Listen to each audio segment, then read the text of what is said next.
Black Star Network is here. Hold no punches! I'm real revolutionary right now.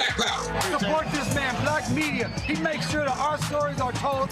Thank you for being the voice of Black America, Roland. Stay black. I love y'all. All momentum we have now, we have to keep this going. The video looks phenomenal. See, there's a difference between Black Star Network and Black-owned media and something like CNN. You can't be Black-owned media and be scared. It's time to be smart. Bring your eyeballs home. You dig?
Today is Thursday, August 10th, 2023. Coming up on Roland Martin Unfiltered, streaming live on the Black Star Network. A gut-wrenching incident shocked the Greensboro, North Carolina community when a white property manager assaulted two innocent black children at a swimming pool. The attorney representing the victims' families will join us to discuss the pursuit of justice. A shocking story out of Georgia. A young couple, they're demanding answers after their baby's delivery turned into a horrifying nightmare. They say the doctor used excessive force during the birth, decapitating their newborn. We will talk with a doctor tonight about how this could happen and the attorney representing the couple about holding those responsible. Folks, we have a special treat for you also. We sit down with the legendary comedian Earthquake, who is celebrating his 30-year-long career in the industry. He'll highlight his comedic journey and upcoming comedy show at MGM National Harbor in Oxon Hill, Maryland. Trust me, you don't want to miss it when the two of us get together. Plus, we'll take you to the heart of the Ohio music scene as we bring you a recap of the Cincinnati Music Festival. And, of course, we got more from the Montgomery Brawl. Y'all know it's been a hell of a week, and we might as well keep it going. It is time to bring the funk. I'm Roland Martin Unfiltered on the Black Star Network. Let's go. He's got whatever the miss, he's on it. Whatever it is, he's got the scoop, the fact, the find. And when it breaks, he's right on time and it's rolling. Best believe he's knowing. Putting it down from sports to news to politics. With entertainment just for kicks, he's rolling. It's on go, roll, y'all. It's Roland Martin, yeah. Rolling with Roland now. He's funk, he's fresh, he's real, the best, you know he's Roland Martin now.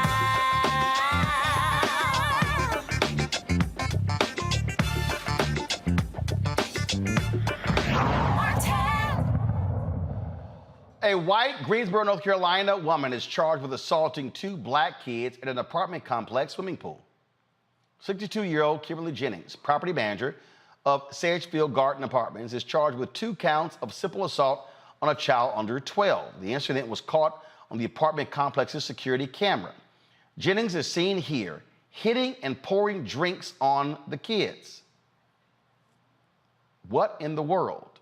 Roll the video. You see the two kids playing right there by the pool, and all of a sudden Jennings walks over and for some reason literally begins to pour drinks all over them.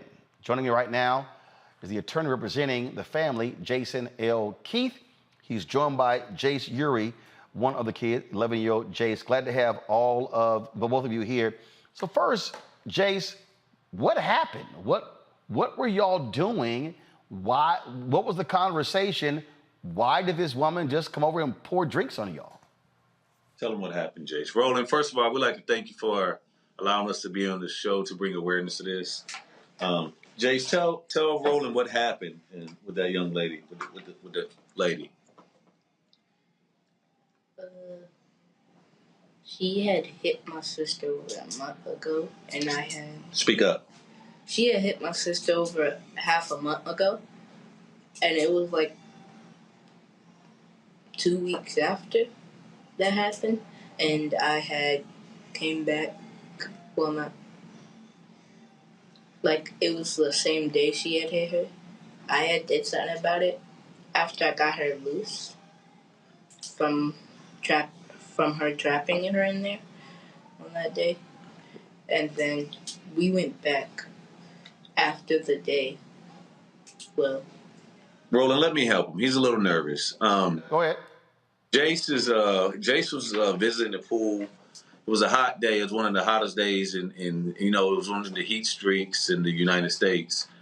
And him and his sister were visiting the pool. And Kim Jennings is an apartment manager. And apparently she had an issue with him coming to the pool. It wasn't just Jace. There were other kids there as well.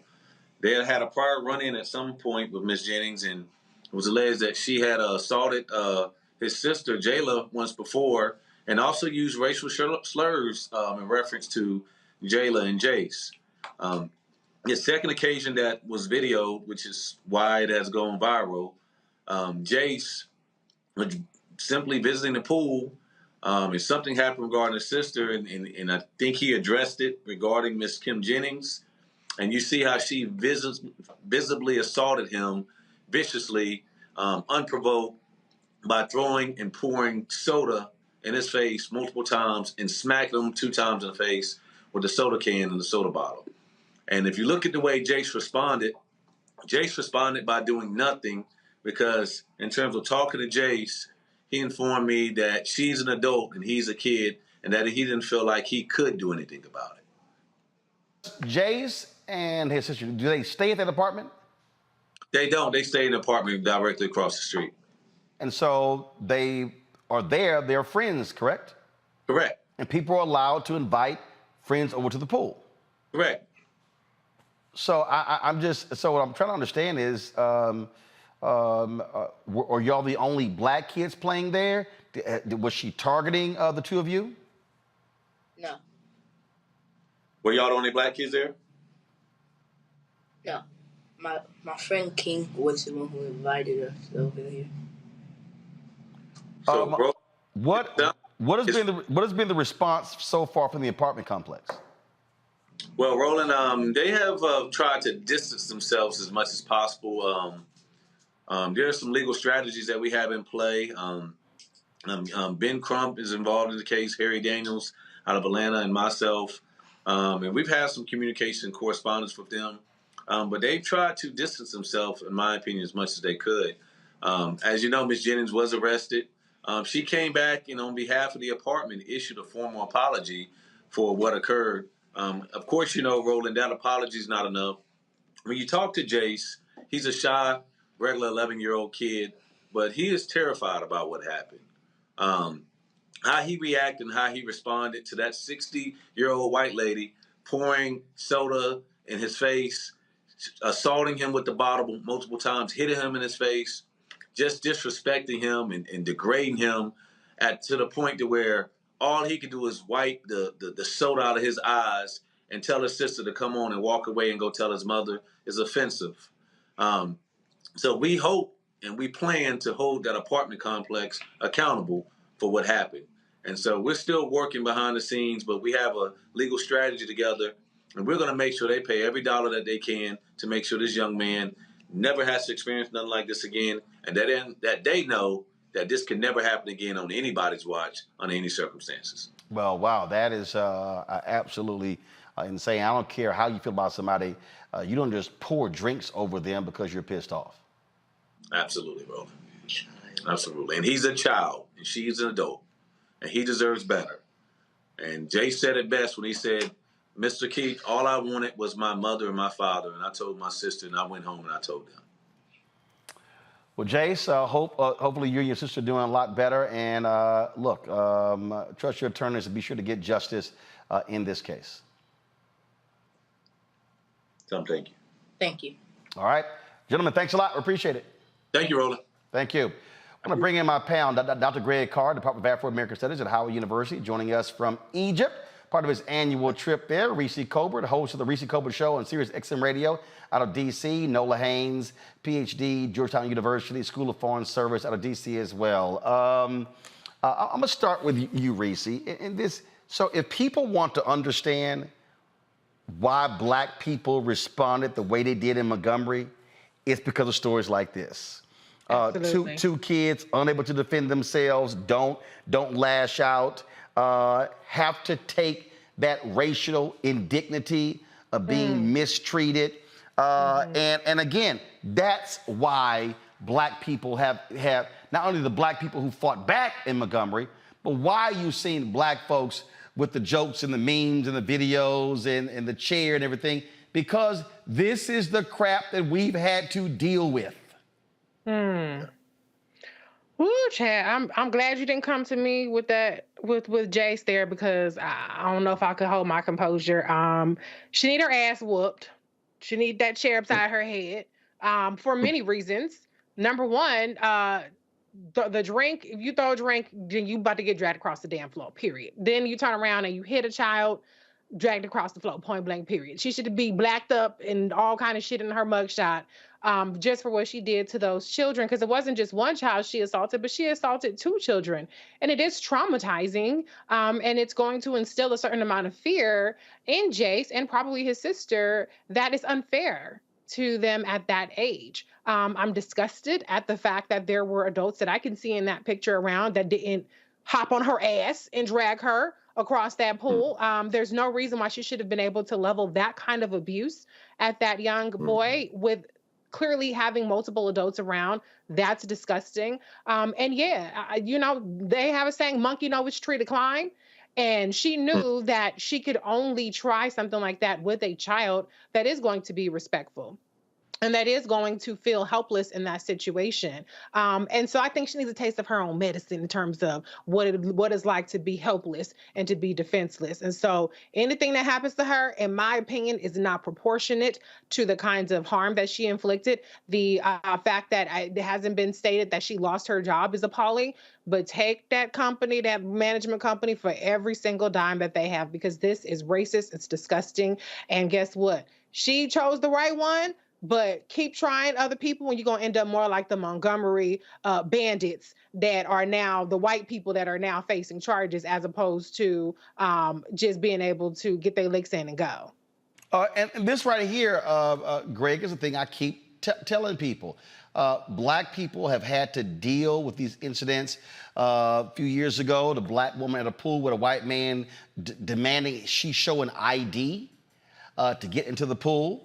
The folks who try and deliver packages, people sitting there selling lemonade. I mean, we've run so many of these stories, it's unbelievable. And look, when you get sick and tired of this crap, again, we always say, you're going to roll up on the wrong black person on the wrong day, and hashtag team whip that ass is going to show up.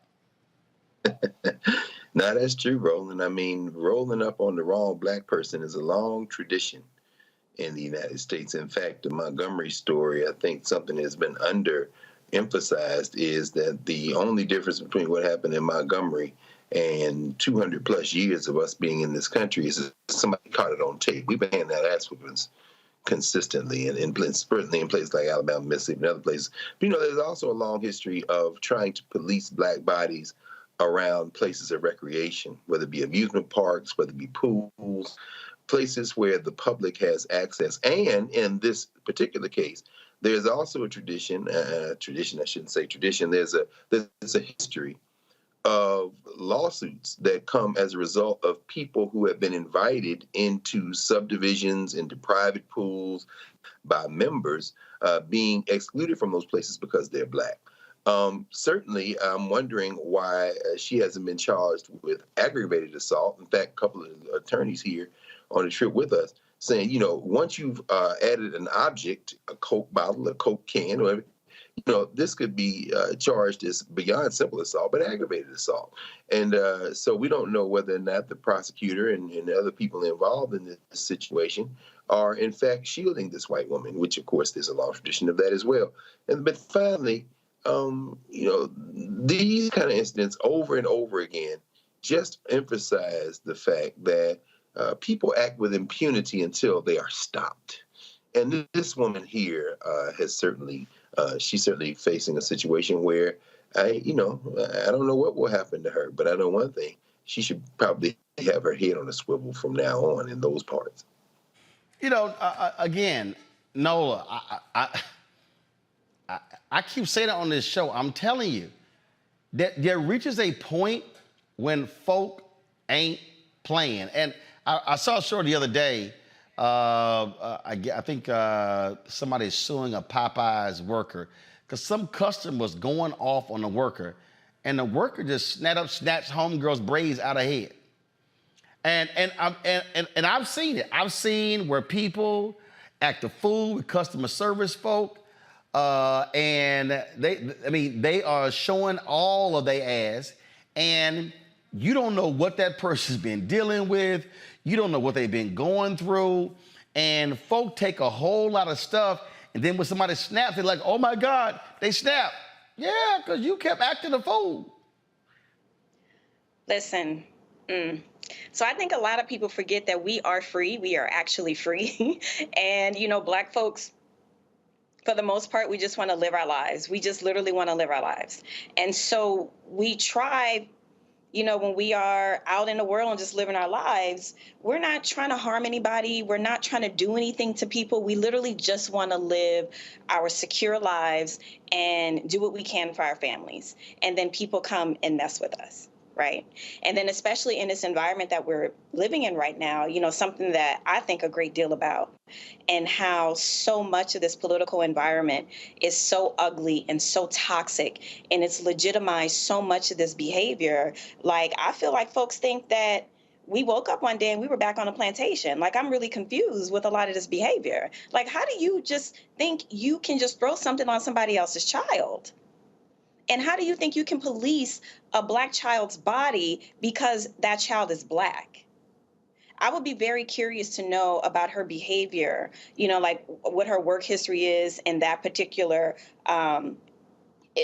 she has some level of authority at this apartment complex. Like, I'm very curious if she has a history of this with other children. This is just not okay. And, the last thing that I want to say about this is this has greater implications. Like, when I'm watching all the different things that are happening, and Lord knows I was laughing at all the Mississippi Melee, Mollywop memes, but through my security lens, I'm wondering, is this like a slow snowball up the hill to some sort of race-related civil war? I've been very careful not to go all the way there, but we are looking at things like this that are happening all the time. And like everyone on this panel has said, it really does take to mess with the wrong one day. What if everybody in Montgomery had guns? So what I think about this is the next escalation, because everyone's at that tipping point. I think it's a combination from quarantine, Trump, tons of things. Everyone is on a tipping point, and that's how I'm looking at all of these things. Bottom line is here: leave Black folk alone. I'm telling y'all, because it ain't gonna end well. Gotta go to break. We'll be right back. You're watching Roland Martin Unfiltered on the Black Star Network. Be sure, of course, if you're watching on YouTube, hit the like button, folks. See y'all commenting. It's just real easy. Hit a click. Not a problem. Also, download the Black Star Network app, Apple phone, Android phone, Apple TV, Android TV, Roku, Amazon Fire TV, Xbox One, Samsung Smart TV. Also, your dollars make it possible for us to do what we do. So please join our Bring the Funk fan club. Send check-in money orders to P.O. Box 57196, Washington, D.C. 20037-0196. Cash App, $RM Unfiltered. PayPal, R Martin Unfiltered. Venmo is RM Unfiltered. Zayo, Roland at RolandSMartin.com. Roland at RolandMartinUnfiltered.com. Be sure to get a copy of my book, White Fear, How the Browning of America is making white folks lose their minds. Available at bookstores nationwide. Order on Amazon. Download the audio version on Audible. And Birmingham, I'm going to be in the house tomorrow. Book signing at the Harambe Room, 6 to 8 p.m., 1815 4th Avenue North. We'll be discussing my book, White Fear, how the Browning of America is making white folks lose their minds. And Lord, they are losing their minds. As you see with Montgomery and this story in North Carolina. We'll be right back. Question for you. Are you stuck? Do you feel like you're hitting a wall and it's keeping you from achieving prosperity? Well, you're not alone. On the next Get Wealthy with me, Deborah Owens, America's Wealth Coach, you're going to learn what you need to do to become unstuck and unstoppable.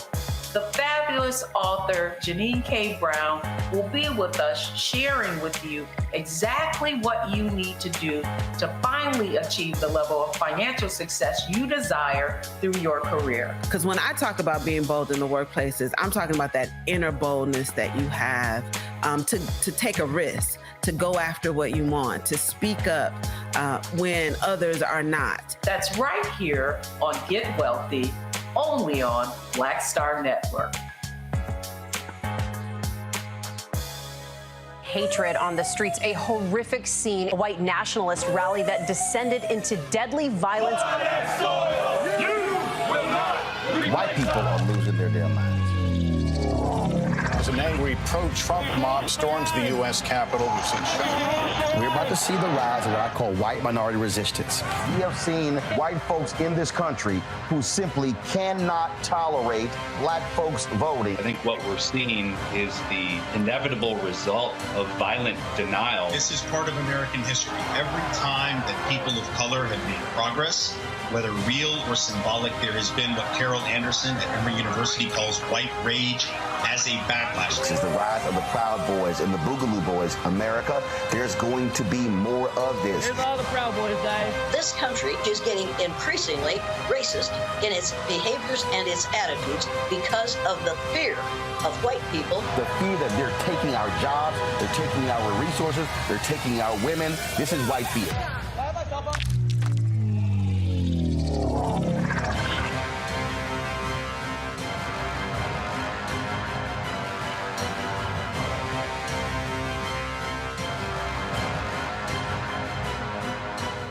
Hello, I'm Paula J. Parker.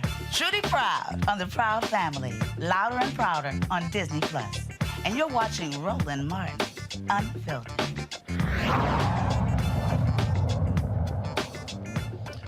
All right, folks, welcome back to Roland Martin Unfiltered on the Black Star Network. So, Senator Joe Manchin, he says, you know what? The Democratic brand is so bad, I'm just considering leaving. Yo, seriously, y'all, he's saying that. You know what? I really think, Joe Manchin is sort of like somebody who's married and they threaten divorce every 2 to 3 months just so they can even get more attention. I'm gonna tell you right now, Greg, I am sick and tired of this grandstanding, fool who wants his ass kissed left and right by Democrats. That's what he is. Joe, this is real simple.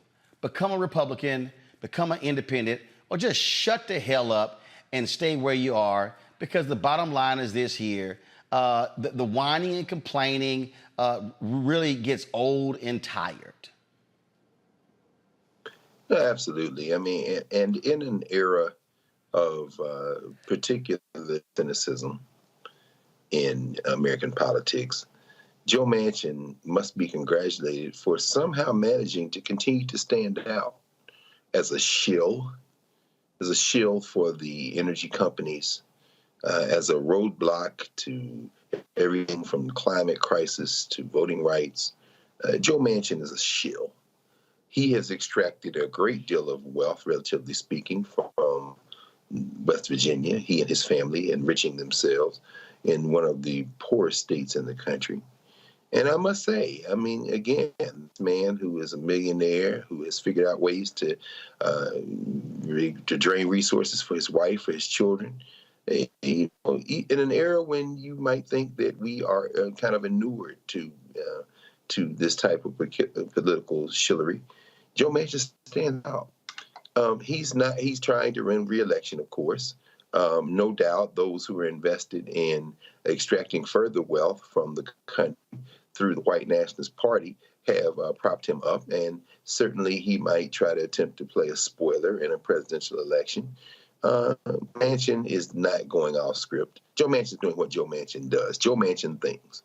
And so as the shill from West Virginia continues to do what he does, we just have to pause and reflect on the fact that this is the state of American politics today. You know what, Reese? You talk about city girls. He a country girl. I mean, all he wants is attention. This was a quote in the radio interview. I'm thinking seriously. For me, I have to have peace of mind. Basically, the brand has become so bad. The D brand and R brand. You've heard me say a million times, I am not a Washington Democrat. Dude, shut the hell up. Yes, you are. Yes, you are. Maserati mansion, yacht owning mansion, millionaire mansion. Wasn't his daughter the one that raised the price of, was it EpiPens? Joe Manchin ain't shit. He is not some white savior rolling in on a white horse. To the extent that the Democratic brand has suffered, it's in large part because of his obstruction. It's because he did things like stand in the way of renewing the child tax credit. It's because he did things like standing in the way of passing the infrastructure, the Human Infrastructure Act that the Congress did. It's because he's standing in the way of voting rights reform. And so he has single-handedly been the spoiler, him along with the cinema, I shouldn't say single-handedly, but double-handedly, I guess you could say, has been one of the main impediments to the Democratic Party progressing even further than what it has. He is, like your book says, white fear is a white man who is grasping at straws to try to maintain some sort of relevancy because the party has slightly, not entirely, but slightly moved away from the white working class Joe Schmo guy in West Virginia and Ohio, and has moved to the diverse electorate that is required to win elections through votes, not through gerrymandering, not through suppression, not through purging, and not through stealing, but through actual votes. So, Joe, go sit your punk ass down somewhere. You're not going to be president. You'd be lucky to be senator again. So just shut the hell up. Nobody asked you for your stupid ass opinion. Nola, he says, he's been thinking about this for quite some time, and he wants to truly be an independent voice. But you sure didn't get elected as one, so you didn't mind running as that D for re-election. Yeah, absolutely.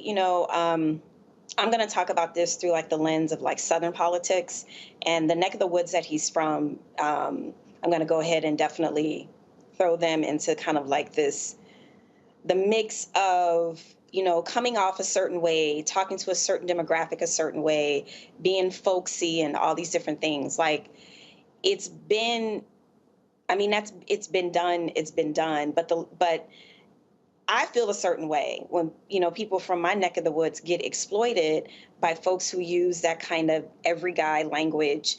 I remember the first time Manchin was on my radar back when Chris Hayes was still on, when he was still doing hardball.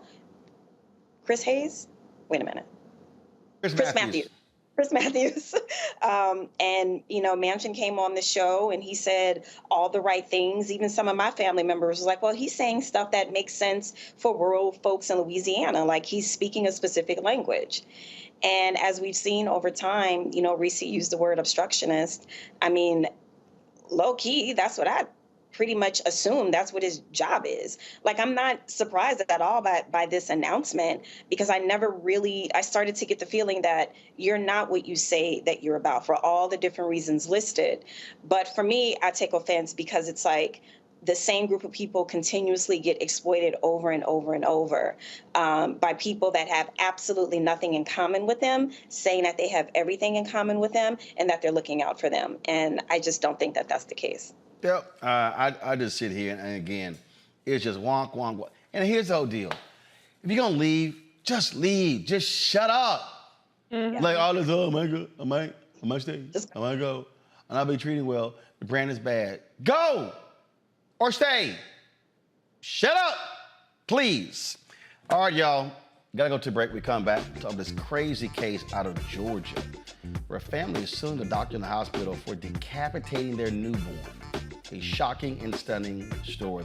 We'll talk with the family's lawyer next. Also in the show, Montgomery brawl. The folks, the cops, the white folks, the cops said they got warrants out for their arrest.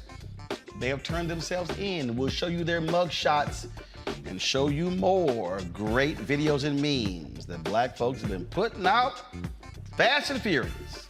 You're watching Roland Martin Unfiltered right here on the Black Star Network.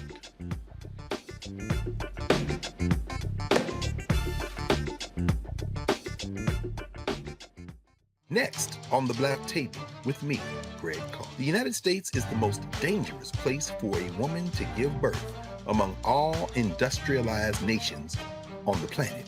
Think about that for a second.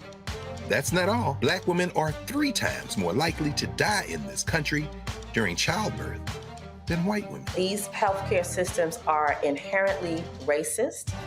There are a lot of white supremacist ideas and mythologies around black women's bodies, even black people, that we experience pain less, right? Activist, organizer, and fearless freedom fighter Monifa Akinwole Bandele from Moms Rising joins us and tells us this shocking phenomenon, like so much else, is rooted in unadulterated racism. And that's just one of her fights. Monifa Bandele on the next Black Table here on the Black Star Network. Up next on The Frequency with me, Dee Barnes, the shooting of Megan Thee Stallion and the subsequent trial of Tory Lanez. Megan has been treated like the villain. The experience that Megan went through is something that all black women face when we are affected by violence. This is something that's called misogynoir. There's a long history of characterizing black women as inherently bad in order to justify our place in the society. Next on The Frequency with me, Dee Barnes. On the next A Balanced Life with Dr. Jackie, we're talking all things mental health and how helping others can help you. We all have moments where we have struggles, and on this week's show, our guests demonstrate how helping others can also help you. Why you should never stop giving and serving others on a next A Balanced Life here on Black Star Network.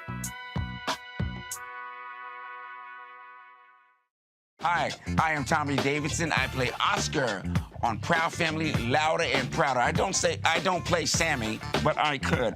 Or I don't play Obama, but I could.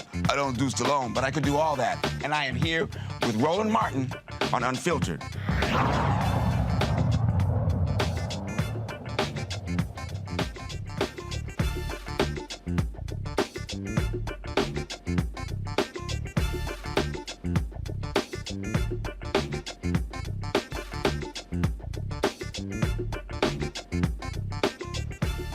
A young Georgia couple says the doctor delivering their baby used too much force and decapitated the newborn. The baby's mother and father, Jessica Ross and Trevion Isaiah Taylor Sr., were surrounded by their attorneys on Wednesday when they announced their lawsuit against Dr. Tracy St. Julian and the Southern Regional Medical Center in Riverdale, Georgia, where Ross went on July 9th to have her son. The parents discovered what happened to their son when the funeral home told them their baby was decapitated. Joining me now from Atlanta is the attorney representing the couple, Dr. Roderick Edmond. Dr. Edmond, glad to have you on the show. So, okay, what in the world happened? What do they say happened when the child was born? Roland, we get all of our information primarily from the medical records, but also from just what it is that the parents and their relatives say happened. I'm just going to say the obvious. This is a bizarre case. It's one of the most horrific situations I've ever seen. I practiced medicine for 12 years. I never saw anything like this, and I've been suing doctors and hospitals for about 20, same thing. This is a very, very unique, bizarre situation. In answer to your question, I mean, you know, this young lady, she's 20 years old. It's her first pregnancy, never been pregnant before, and you know, she basically had an uneventful prenatal course, but her water broke on the 9th of July. She shows up appropriately at the labor and delivery department there at the hospital. And they put her on an IV, Pitocin, that medicine that causes your contractions to kind of speed up. And she has a normal labor process, 10 hours. And then she's fully effaced. She's ready to start pushing at about 8:40 in the evening. She starts pushing. After a couple of hours of pushing, she poops out. She gets tired, and the reason that she gets tired is because she has something called a shoulder dystocia. That's a fancy word for saying that the baby's coming down and the shoulders get stuck on the bone coming through the pelvic canal, coming through the pelvic girdle. And doctors are trained. They're supposed to know how to deal with a situation like that. And, you know, the reality is that, you know, this doctor, the nurses there at the hospital did not appropriately deal with it. They just didn't. The end result, though, was that too much traction was used in trying to pull this baby's head out of the canal, such that it broke bones in the skull, broke bones in the face, and broke bones in the neck. Everything indicates, and again, we're going to get more information as we go through discovery and litigation, but everything suggests that before they call for the cesarean section, that's when they go in and cut the baby out from the abdomen. This baby probably had died already. All right, but the bottom line is that when they went back to the cesarean section, the woman, when I say woman, the doctor took the scalpel, opened the belly, opened the womb. The feet came out, the body came out, but the head did not. The head was still in the vaginal canal, and the baby had been decapitated. And that's what happened. And so is the hospital disputing this? Go to my iPad. This is the doctor that y'all are also suing, Dr. Tracy St. Julian, 26 years of experience, graduated from the University of Texas Medical Branch at Galveston in 1996. Was there at obstetrics and gynecology specialist there in Riverdale. I mean, this is just unbelievable when you just hear the details of what they're alleging. Right, it is shocking, and you know, I was looking at the commercials that you all showed before you started this section, and it may just be by accident, but somebody was talking about the increased incidence of deaths and injury to mothers and babies, black mothers and babies. That is pandemic. That's an issue that we've been covering extensively over the past year. Yeah, well, I mean, here we have a situation. You have a young black mother who's basically had a horrible outcome. There was a 2021 Blue Cross Blue Shield study, and they did a very, very scientifically based analysis, and they came to the conclusion that black women have a 63% greater risk of having injury to themselves and to the baby, and death to themselves and to the baby. I think Hispanics just have a couple of points less than that, but it's much higher than white people, 63% higher risk than white people. And then double down on that risk goes even higher once you start looking at a very, very younger demographic, women or girls between the ages of 15 and 23. That number is even higher. And so, you know, I know a lot of people are sitting back saying, okay, the obstetrician was black. You know, this isn't about racism. You know what? I want people to just back off. This isn't about pointing fingers and saying people are doing things intentionally because folks are black. I just want everybody to back up off of it. How many times have you gone into a restaurant and you're black, the waiter's black, and you see that they treat you different than the white clients? I mean, that's the kind of systemic racism that we're talking about. It's just not endemic to white people or whatever. I mean, I think our whole nation has been dumbed down. They've been somehow herded kind of subconsciously, like a ring on the nose, toward treating people who are black, treating people who are poor, treating people who basically just don't look like they have that sheen and shine and polish differently. And I would be shocked if, in fact, I'll say this: I really believe in my heart of hearts, if this was a 35-year-old woman who came in buttoned down in a business suit, then her baby would be alive. Question from my panel. Nola, you first. Oh my goodness, I'm just so struck by the last thing that you just said, and thinking about how Black folks can absolutely be anti-Black. And I think that's an important part of the story, along with the immense amount of trauma that the mother and father are going through. But it seems to me you're going to have to talk about this quite a bit. And I'm so happy that you, towards the end there, you brought it up. Because what tends to happen is that if you get one case study that gives you some sort of thing to talk about and wrap your ideas around, everything else can be dismissed. And because the doctor is Black, then you then dismiss all the other kind of serious claims around Black women giving birth. So my question is to you, I can tell that part of your strategy is just to bring it out there and just to kind of like talk about it. But what about giving people ammunition to be dismissive of the overall problem? Have you thought any detail about that and how to go about that communications wise? And I apologize. Maybe I didn't understand your question. If you could, you say giving people ammunition to go about. I don't understand that. Just say what. Being dismissive of Black women across the country who are suffering from many different situations when they go to give birth. So what I'm saying is sometimes when one thing happens, then the conversation can switch and people can dismiss the largeness of a thing. Have you thought through how you would maybe address that if that comes up? You know what? I'm glad you mentioned that. And I understand your question, and this is kind of part of just the whole miscommunication going on in America. If you think about all the political debate that's going on, if things aren't just done perfectly, then that gives an in for I'll say for the negative side to latch on to something that's completely irrelevant, and it's a deflection. And I hear what you're saying. In this particular case, this is very linear right here. Okay, this young lady was there. The simple question is this, okay? She had a shoulder dystocia. They happen. They're unpredictable. Everybody agrees with that. But there are certain things that every physician knows needs to happen. There are maneuvers that need to be done. All of the nurses there are protocols in the hospital that are trained basically to call for a stat C-section sooner than later. You're supposed to call an on-site physician. They had a hospitalist, an OBGYN doctor that was just right up the hall who could have come in and basically laid a fresh eyes on the situation, and there would have been a completely different outcome.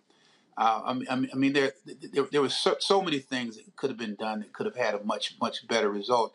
And in answer to your question, you just have to basically tell the truth, stay linear, don't get deflected, don't go down the rabbit hole. You're going to have people coming in talking about things that have nothing to do with the price of tea in China with this young lady. The reality is there was so much trauma put on the baby's head that it broke bones. That is negligence per se, period. All right. Now, everybody's talking about just what happened with the decapitation. This baby was decapitated. But I can tell you this. Again, having practiced medicine, sometimes doctors have horrible days. Doesn't mean they're bad people. It means they have horrible days. Some of the negligence that I've seen from good doctors, you just ask them, and they'll tell you, I don't know what the hell I was thinking that day. But what's really, really sinister about this case, you all, is that after the baby was decapitated and the girl was sewn up, they finished her surgery at 3 o'clock in the morning. This doctor came into her room 2 hours later and essentially withheld information, did not tell this young lady, that her baby had been decapitated. She told them that your baby died from injuries to his neck, completely purposefully withheld the fact that this baby had been decapitated, reasonably knowing that once they found out the details and the reality of what happened, then they would be that much more emotionally traumatized. And so there was a cover-up that happened in terms of the dissemination of information. I want to double down on that. The same day after the baby died, you had people who were there working in the hospital. They lied to this young couple. This girl was 20 years old. Her boyfriend's 21.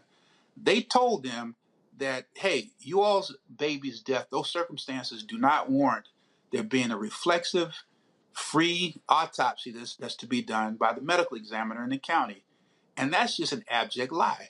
Those circumstances of the death are exactly why they do reflexive autopsies.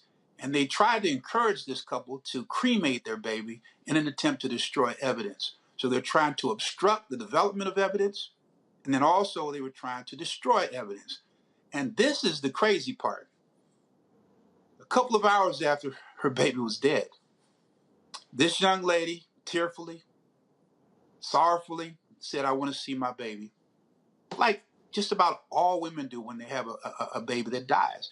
They usually open up the blanket, they look there, and make sure all the fingers are there and everything. And you know what the people at the hospital told her? They told her, "You can't see your baby." She insisted, she persisted. And once she persisted, they said, "Well, okay, you can see your baby, but you cannot hold your son." And so what they did is that they wrapped the baby up tightly in a swaddling blanket. They propped the baby's head up on the body and laid it in a bassinet, and she was able to look at her baby through a glass window, thinking that her baby was intact. And that happened. So we have an extra element that's sinister in this claim that deals with fraud, misrepresentation, and how in the hell are you going to basically treat human beings like this?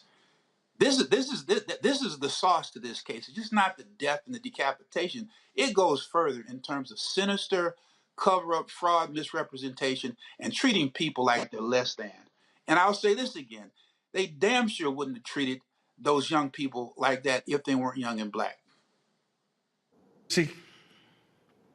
Yeah, my heart goes out to your clients. This is horrific. It's, I think, every woman who's gone through pregnancy is their worst nightmare. And I mean, you kind of went into a lot of detail about what I was interested in hearing about was the cover up. And people don't cover up innocence; they cover up guilt. And my question is: have there been any kind of disciplinary actions filed against this doctor or against this clinic? I understand that there's a lawsuit, but have there been any efforts to really kind of hold her accountable and prevent her from continuing to continue to provide services to pregnant women under these circumstances? How is that working for her? Yeah, first of all, I don't know any details, but I'm 100% positive that there's going to be an investigation from the Composite State Medical Board in Georgia. I'm sure that there is an investigation going on, maybe a criminal investigation going on by the state in some capacity. But all of this is going to come out in the wash really probably within the next couple of days, few weeks. But there are investigations that are firing up on every angle. Greg. Thank you, Roland, and thank you, Dr. Edmond. I think you really kind of struck the one of the underlying issues here, given the fact that I certainly don't know anything about Dr. St. Julian, and as you say, doctors can have bad days. The class issue involved. Anything on Southern Regional Medical Center? I've heard from some friends in the medical profession that doesn't have the best reputation as a center. It's gone through several owners. As a physician and as a lawyer, institutionally, how can things like this happen? And I was the one that indeed I talked to Monifa Bandele for Moms Rising about these issues. What role might class play in terms of the kind of services poor people get and poor Black people get, and anything about Southern Regional Medical Center and how that might be a factor in terms of the kind of services they provide to folks?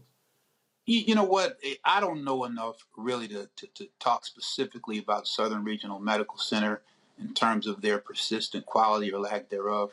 The fact that they've had multiple owners, in my mind, that doesn't suggest that there's any lack of quality. I mean, this is a tough time financially, economically for hospitals. But I will address your question in that it just seems, and it's reflected in those numbers, that it seems that categorically across this nation that poor people, I said poor white folks statistics are probably just like Black folks. Poor people, poor people, Black people, Hispanics, people who just categorically in our system are looked at as less than, they systemically get less care or poor quality care. And that's just that's what the data shows.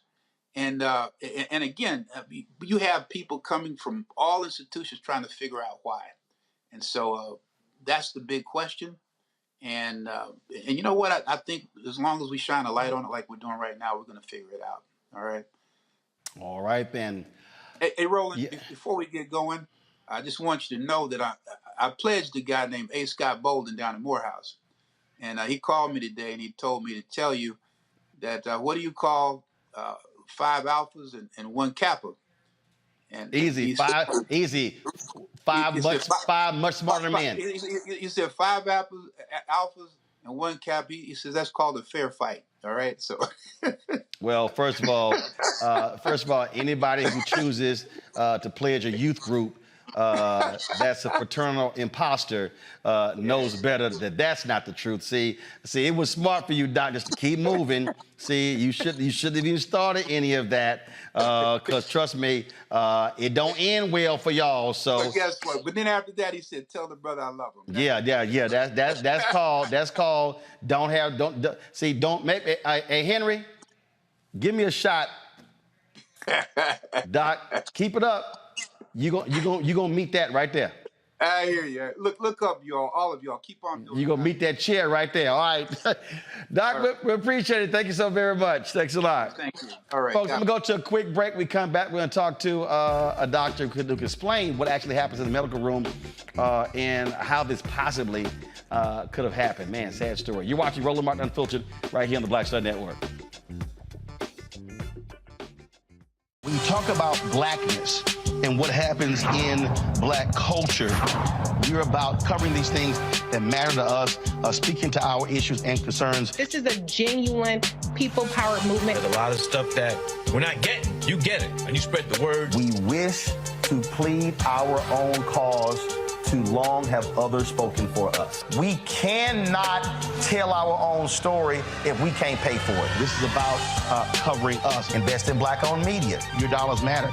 We don't have to keep asking them to cover our stuff. So please support us in what we do, folks. We want to hit 2,000 people, $50 this month, raise $100,000. We're behind 100,000, so we want to hit that. Y'all money makes this possible. Check some money orders. Go to P.O. Box 57196, Washington, D.C. 20037-0196. The Cash App is $RM Unfiltered. PayPal is R Martin Unfiltered. Venmo is RM Unfiltered. Zelle is Roland at RolandSMartin.com.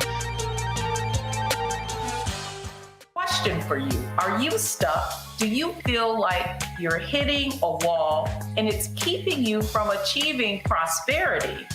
Well, you're not alone. On the next Get Wealthy with me, Deborah Owens, America's Wealth Coach, you're going to learn what you need to do to become unstuck and unstoppable. The fabulous author Janine K. Brown will be with us sharing with you exactly what you need to do to finally achieve the level of financial success you desire through your career. Because when I talk about being bold in the workplaces, I'm talking about that inner boldness that you have to take a risk, to go after what you want, to speak up when others are not. That's right here on Get Wealthy, only on Black Star Network. Hi, I'm Jo Marie Payton, voice of Sugar Mama on Disney's Louder and Prouder Disney Plus, and I'm with Roland Martin on Unfiltered.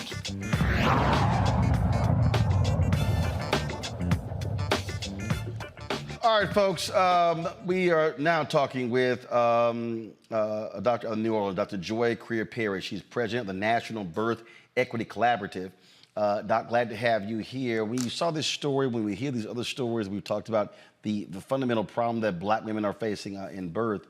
It is shocking and stunning. Obviously, these details are beyond the pale. But again, it goes to show what continues to be a persistent problem with black maternal health in this country. Yes, thank you so much, Roland. I have to say, I'm honored that you're even talking about this because we act as if we've cured this problem. We know the United States is the only high-income nation where people are dying within a year of childbirth at higher rates than they were dying last year. And Black women specifically are dying at sometimes 8 to 12 times more likely to die than their white counterparts who have the same education. So with my fancy MD and my education from an Ivy League institution, none of that protects me from dying. So we are ignoring that problem, that racism is the reason that we're dying in this country, not because we choose to go to the doctor later or because we don't eat the right foods. We're really being treated differently, like Serena or like the most recent case, because Tori Bowie, right? We are treated differently because of the color of our skin. And that's just a reality. And even though in this particular case here, the doctor they allege did this was black, it just simply speaks to, again, the problem. I mean, my goodness, you're carrying this child to term and you think you're about to celebrate the birth of a child and now you're playing a funeral. You know, and the thing is, I honestly don't know, Dr. St. Julian. I spent a decade on the board of the National Medical Association. In fact, I met you at one of those conferences years ago. What I do know is I've been her. I've been a Black doctor, a Black woman, trying to get people to listen to me, to hear me, right? I've been a person saying, here's my patient who we're having this moment. She's having complications. And I know that the data shows that we're supposed to apologize. We're supposed to show empathy. What I do also know is what the system does is hide and lie and show shame. So then even though you know better as the Black woman who's the physician, you get thrown in and thrown under the bus the same way that the patient is. So I want this patient to get justice. I want her to understand what happened to her, but I also don't want the physician to be thrown under the bus as if she has all power, right? When you are a Black woman working inside of a system, you have the same, you're also trying to fight to save your patient's life. We know that there's data that shows that when there are Black physicians, that we have better outcomes because we're the ones usually fighting for this, but we don't always win. We're also just in the same structures that we're fighting against racism, fighting against anesthesia, a hospital administration, lawyers who are saying, don't talk about it. And meanwhile, we are also being harmed. So I have empathy for both people. I really believe, though, that the mother surely should get, and that father should get answers and should get the truth. But we should not just demonize this physician as if she can control an entire hospital system. The system is racist. The structure is racist. The structure ignores and does not apologize for the harm that it causes. That's what we have to change. I got quick questions with each one of our panelists. Greg, you first. Thank you, Roland, and thank you, Dr. Career, because that's exactly what I was attempting to ask Dr. Edmond. You know, when you are faced with a situation like that, what options do physicians have, particularly Black physicians and Black women physicians taking care of Black women giving birth? How can you fight back against the system in real time? And could you walk us through some of the specifics of a situation like that? Is the OR completely staffed? I mean, does she have the option? I mean, could you help us understand some of that as lay people? Sure, for sure. I mean, I have been in there. And so, like I said, this is not me. I was not there. So I just want you to hear that I have not practiced this myself in 10 years. I work on policy now. But what would normally happen is a patient is having a complication and you are calling for anesthesia. You're calling for the operating room. You're calling for someone to help you because the baby is stuck. It's a big baby and it's stuck. And you really need them to listen to you. And there's a world that people listen to whatever we say, but that world doesn't exist a lot of times for us, right? And so we are asking to go to the operating room. To get into the operating room, you need a nurse to push the patient. You need anesthesia to say, I'm going with you. Like you're commanding a ship is what they tell you as a physician. But that ship doesn't always listen to Black folks. And so I was not there in the room, but this has happened to me personally, that my desire for my patient has been ignored. And so just knowing that at that moment when things are happening real time, you could get snowballed and it can become really complicated very quickly for everybody in the room. And so I'm friends. I love for Cure for Moms and the work that he's doing around the loss of his, Charles Johnson loss of his wife. And I would tell him frequently, yes, that doctor who harmed your wife, who did not show up for that C-section, should be punished for his role. But he alone did not cause Kira to die. There's no possible way that he by himself did that. He showed up 12 hours later after her entire system failed her. So that's what we can't lose sight of for this patient. Reese? I'm just struggling because a baby was decapitated. So Sure. I'm trying to find like the sympathy where there's a lack of accountability and a cover-up involved. So I that's all I got. I'm sorry. That's all I got. Yeah. And truthfully, that's real, right? Like I have never had a full term. So when I first saw the story, I thought, oh, it was a preterm baby, or it was because that does happen. So I was looking for data to show that when we sometimes, I mean, I have a child that was born that only weighed a pound. And he's still alive. He's 26 years old and he eats too much food and talks noise to me. But at the time, he was the smallest living fetus. So there are people who, in delivering that small little a baby that weighs less than a pound, you do sometimes decapitate, right? And it sounds like unbelievable, but that is honestly pretty common. When I first saw the story, I thought, oh, it's a preemie, and they're demonizing the physician. But as I dug into it further, what I realized is that truthfully, it can happen just like it can happen at any stage, right? And like I'm saying, I don't know her. They're not friends. This is not me I'm also just offering that she alone did not cause the baby to be decapitated. That operating room had to have at least 10 people in it. And she was causing different things to happen because that's what happens all the time. And I mean, I will tell you this, my one maternal death, her name is Ashley. And I tried very hard to keep her from dying. And I, as an alone physician, could not control the ICU, the physicians, the ER, and all the things that happened to her. So I still pray for my own spirit and my own soul for the fact that she's no longer with us. Nola.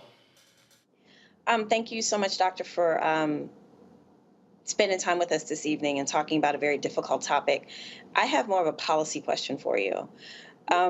Long time ago, when I was an undergrad, I feel like the theoretical idea of cultural competency was everywhere, and then they tried to turn it into policy, right? And clearly, it hasn't worked because you're still talking about systemic problems. So, what are some of the policy suggestions that you've thought through, things that could help do something about addressing the systemic problems within the system? Because clearly the one big thing that they put tons of energy into did not work. I totally agree. In fact, I do those. So my organization, the National Birth Equity Collaborative, we do what we call respectful maternity care. We do training.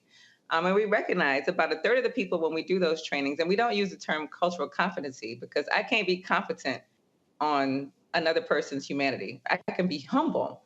So there are two physicians who are Black physicians, actually, out of California, who created a term called cultural humility. And there's an entire curriculum that we use around humility, like learning, like this is lifelong learning. I will never be competent around how someone is Jewish, just like Jewish people will never be competent around Blackness, right? This is not some test you check off and say, I've now learned everything there is to know about being a Black person or being an Asian person. And so now I could go in and take care of this patient. It's walking to that space humbly.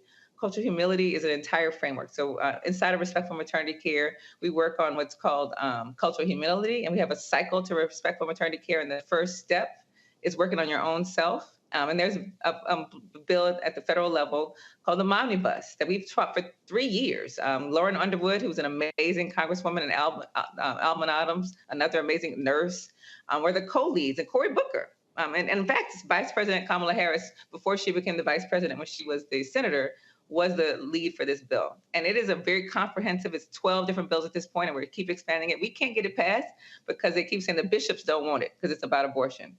And this, if nothing else, shows you that this is not about abortion, that any person who's a descendant of the enslaved, whether you have a uterus or not, should not want a state government to tell us what to do is important. And this is this young woman and this baby dying are a great example of, until we have competent care, until we invest in the entire team, understanding that they have to follow the directions of a physician, even if it's a Black woman, we're going to keep seeing outcomes like this. So I'm hoping that your listeners on this show will really support us in trying to get the Omnibus passed, because although it's not perfect and although nothing is a silver bullet, it is the most comprehensive bill that we know of to ensure that people, Black women specifically, are seen in the future and are valued, and Black mamas are valued.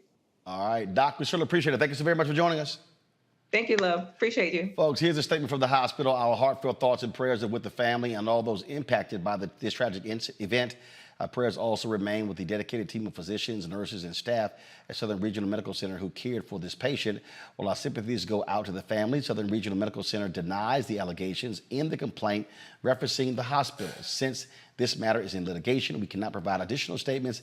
As far as Dr. St. Julian, she is not an employee of the hospital. The hospital has taken the appropriate steps in response to this unfortunate situation did not detail what those steps are. All right, folks, when we come back, Montgomery, 3 of the people who had outstanding warrants, they are now in custody. In addition, we got more videos and memes, Lord. Y'all have been busy. And it's some good ones, too. And yes, we're going to go to break with our ode to those in Montgomery with our chair in the Black Star Network studio. You're watching Roland Martin Unfiltered.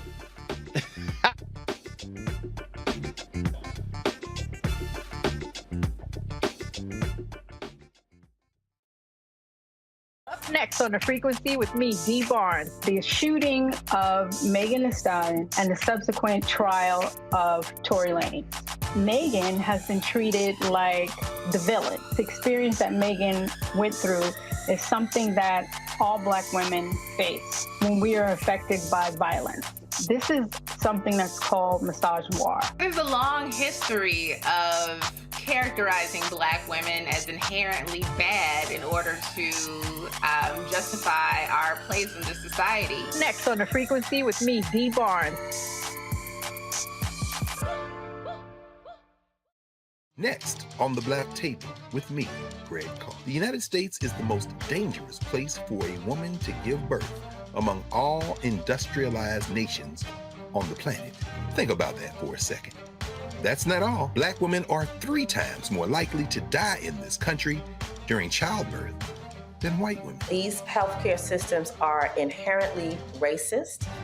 There are a lot of white supremacist ideas and mythologies around Black women, Black women's bodies, even Black people, that we experience painless, right? Activist, organizer, and fearless freedom fighter Monifa Akinwole Bandele from Moms Rising joins us and tells us this shocking phenomenon, like so much else, is rooted in unadulterated racism. And that's just one of her fights. Monifa Bandele on the next Black Table here on the Black Star Network. On the next A Balanced Life with Dr. Jackie, we're talking all things mental health and how helping others can help you. We all have moments where we have struggles, and on this week's show, our guests demonstrate how helping others can also help you. Why you should never stop giving and serving others on the next A Balanced Life here on Black Star Network.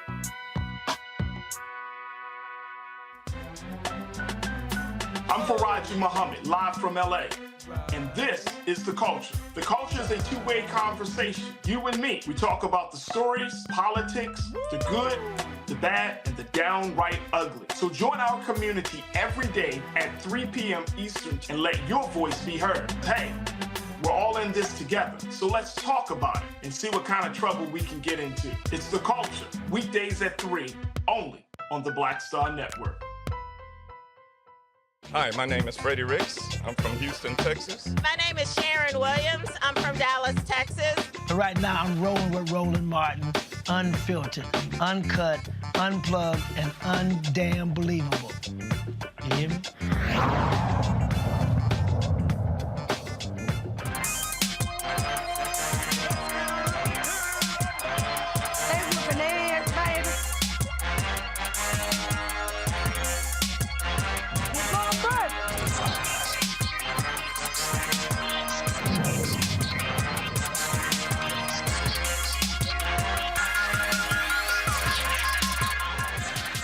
All right, folks, 3 folks have been jailed in the Montgomery brawl. First and foremost, right here, Richard Roberts faces 2 counts of 3rd-degree assault. He has been arrested and jailed. We also have 2 other individuals, Zachary Shipman, Zachary Chase Shipman, he is 25, held in the Montgomery Municipal Jail on 1 count of misdemeanor 3rd-degree assault charges in connection with the Saturday brawl. Also, Alan Todd, 23 years old, he also has been arrested.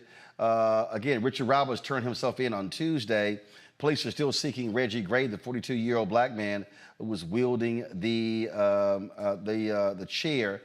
They are also, you also have there was a woman who also was arrested. I don't know if we actually have that.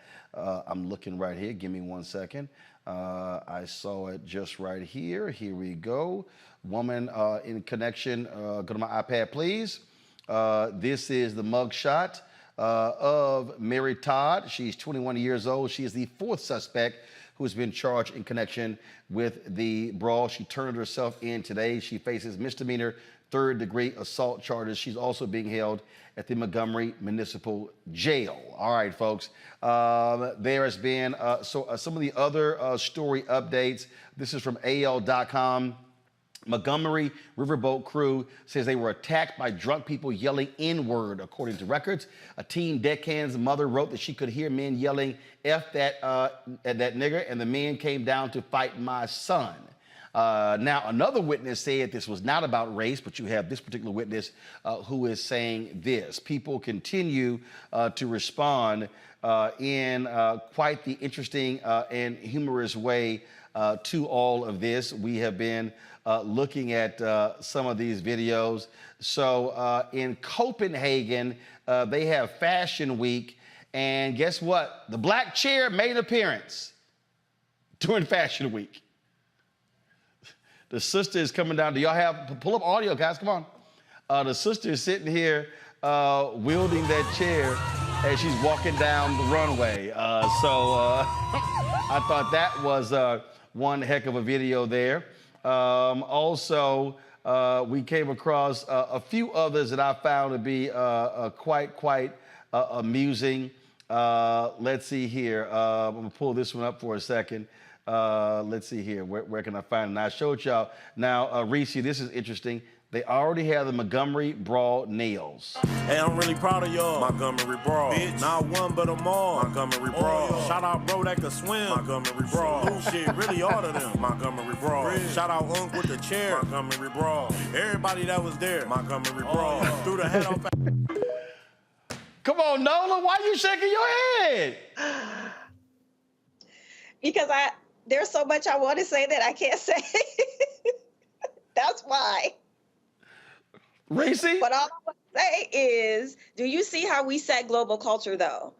Like, that chair is on the runway in Copenhagen. We set global culture.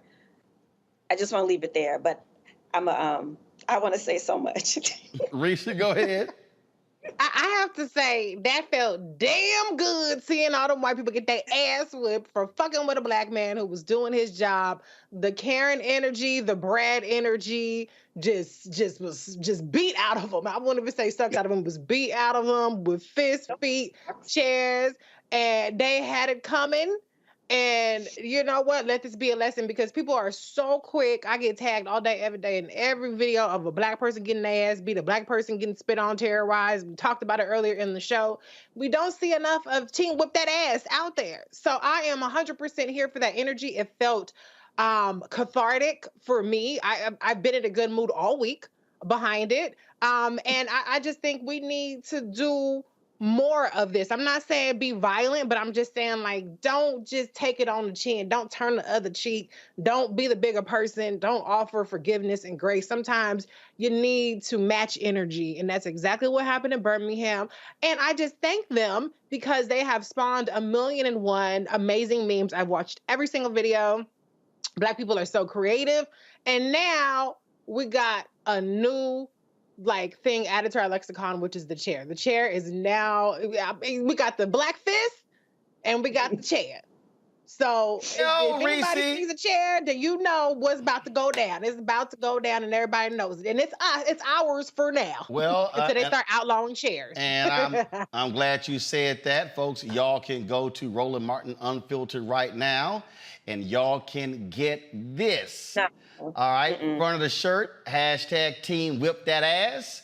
On the back is Bring the Funk on the back of it as well. So if y'all want to get y'all chair Team Whip That Ass shirt, Roland Martin Unfiltered, then y'all can do so. It is available now on our of course, product page. We've got other products where you can buy other shirts, things along those lines. But yeah, right there. This is the front of the church. This is the front of the shirt right there. It says, because y'all know I've been using the hashtag Team Whip That Ass for a long time. It started when me and Teray had a battle on Twitter when he felt I was wrong for believing in corporal punishment. I was like, no. Team Whip That Ass. I'm a firm believer in that. So, yeah, so you can get your official Roland Martin Unfiltered Black Star Network chair Team Whip That Ass shirt. Again, that's the front of the shirt right there. This is the back, hashtag Bring the Funk, because y'all know that's what we do. All right, we got some other videos. Roll it. This song goes out to all the soldiers on the battlefield in Montgomery. Here we go. If you go to Montgomery, you gon' mess around and find out. If you go to Montgomery, you gon' mess around and find out. Down by the riverboat, you go to Montgomery, you gon' mess around and find out. All you gotta do is hop off the riverboat, because Montgomery want all the smoke. Oh, you walk over, limp back. You walked over, limp back. Grab that chair, it's right over there. Look at that man, my God, he's swimming fast. Take off your shoes, you know what to do. We finna fight, been doing it all our life. They thought they had us chained, but God said not today. Best for Dr. King, because he wouldn't swing. Best is for Obama, yeah, we should've won. Django coming back, and Jamie did too.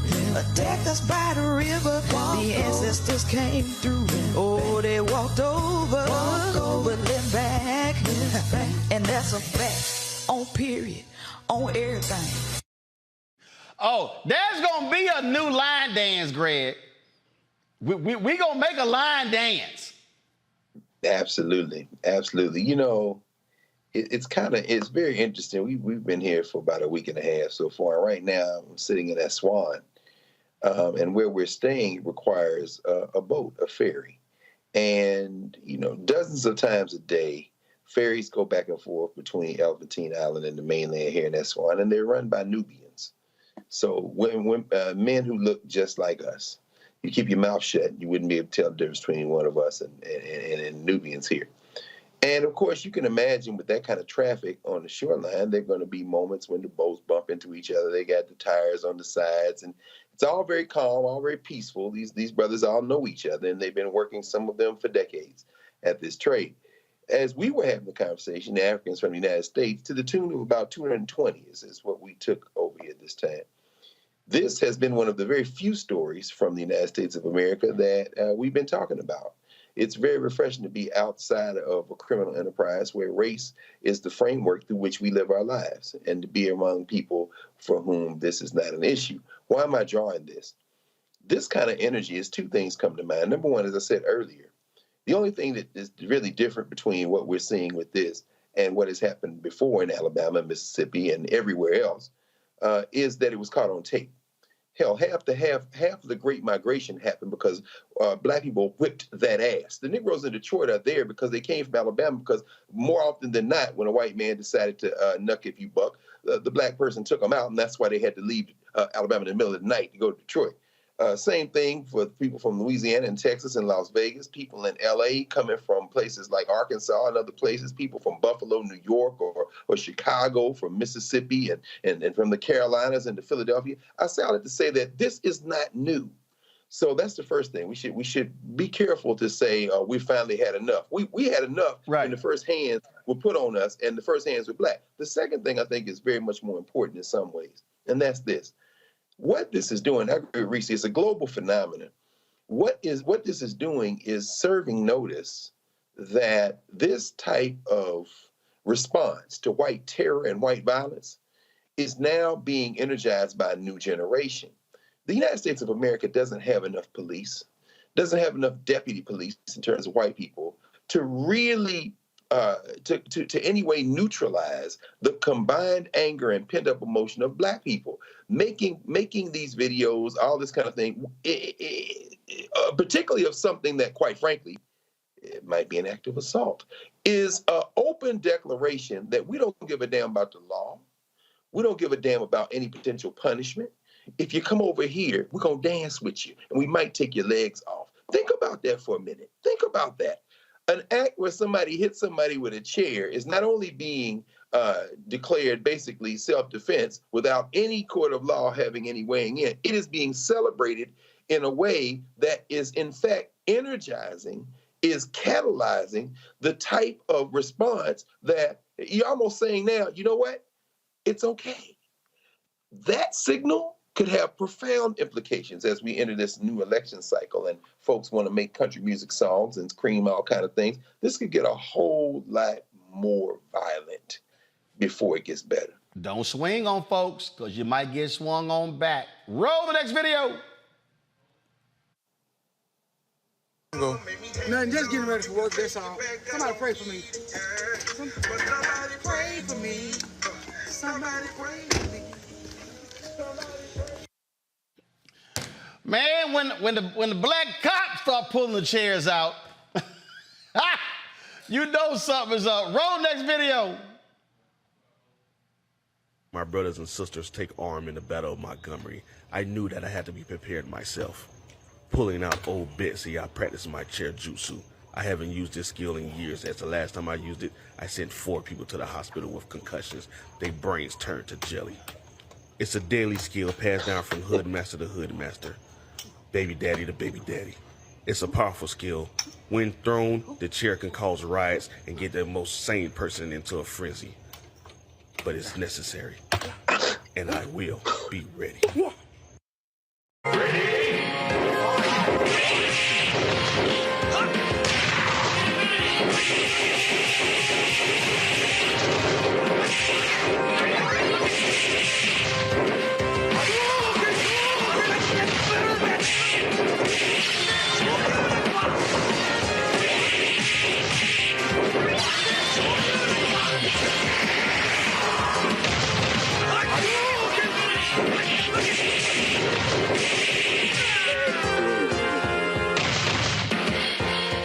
White people, here's some advice for the rest of the summer.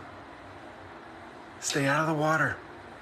Between the Titanic claiming fresh victims in 2023, orcas taking down yachts, and the Alabama sweet tea party, white people are having a tough time of it in the water these days. And I know a lot of people are not going to like this advice, because there is no one on this planet more entitled than a white guy in a boat. And we saw that entitlement, that privilege with those guys on the Titan submersible. We also saw it with these fucking idiots in Alabama who refused to move their boat for a ferry full of people even after a security guard asked them to. Then they decided to jump the security guard. And I'm sure these guys are all about law and order, right? Well, little did they know that the entire black population of Alabama had that security guard's back. Black people of all ages, all genders, were unified as one. Black people were swimming. I mean, they were breaking all types of stereotypes just to kick these guys' fucking asses. And it was beautiful. And I don't know if you know this about me, but I'm white. Very, very white. And I loved it. And I'm sure I'll have racists all up in my comments calling me a race traitor, saying I should just rub my white skin off like they did when I said that slavery was actually bad. But I don't give a fuck. See, normal white people, we don't really have racial solidarity. We might have like ethnic solidarity. You know, we like identify with other, Irish or Italian or Germans or whatever. But we know that racial solidarity with white people gets very ugly very fast.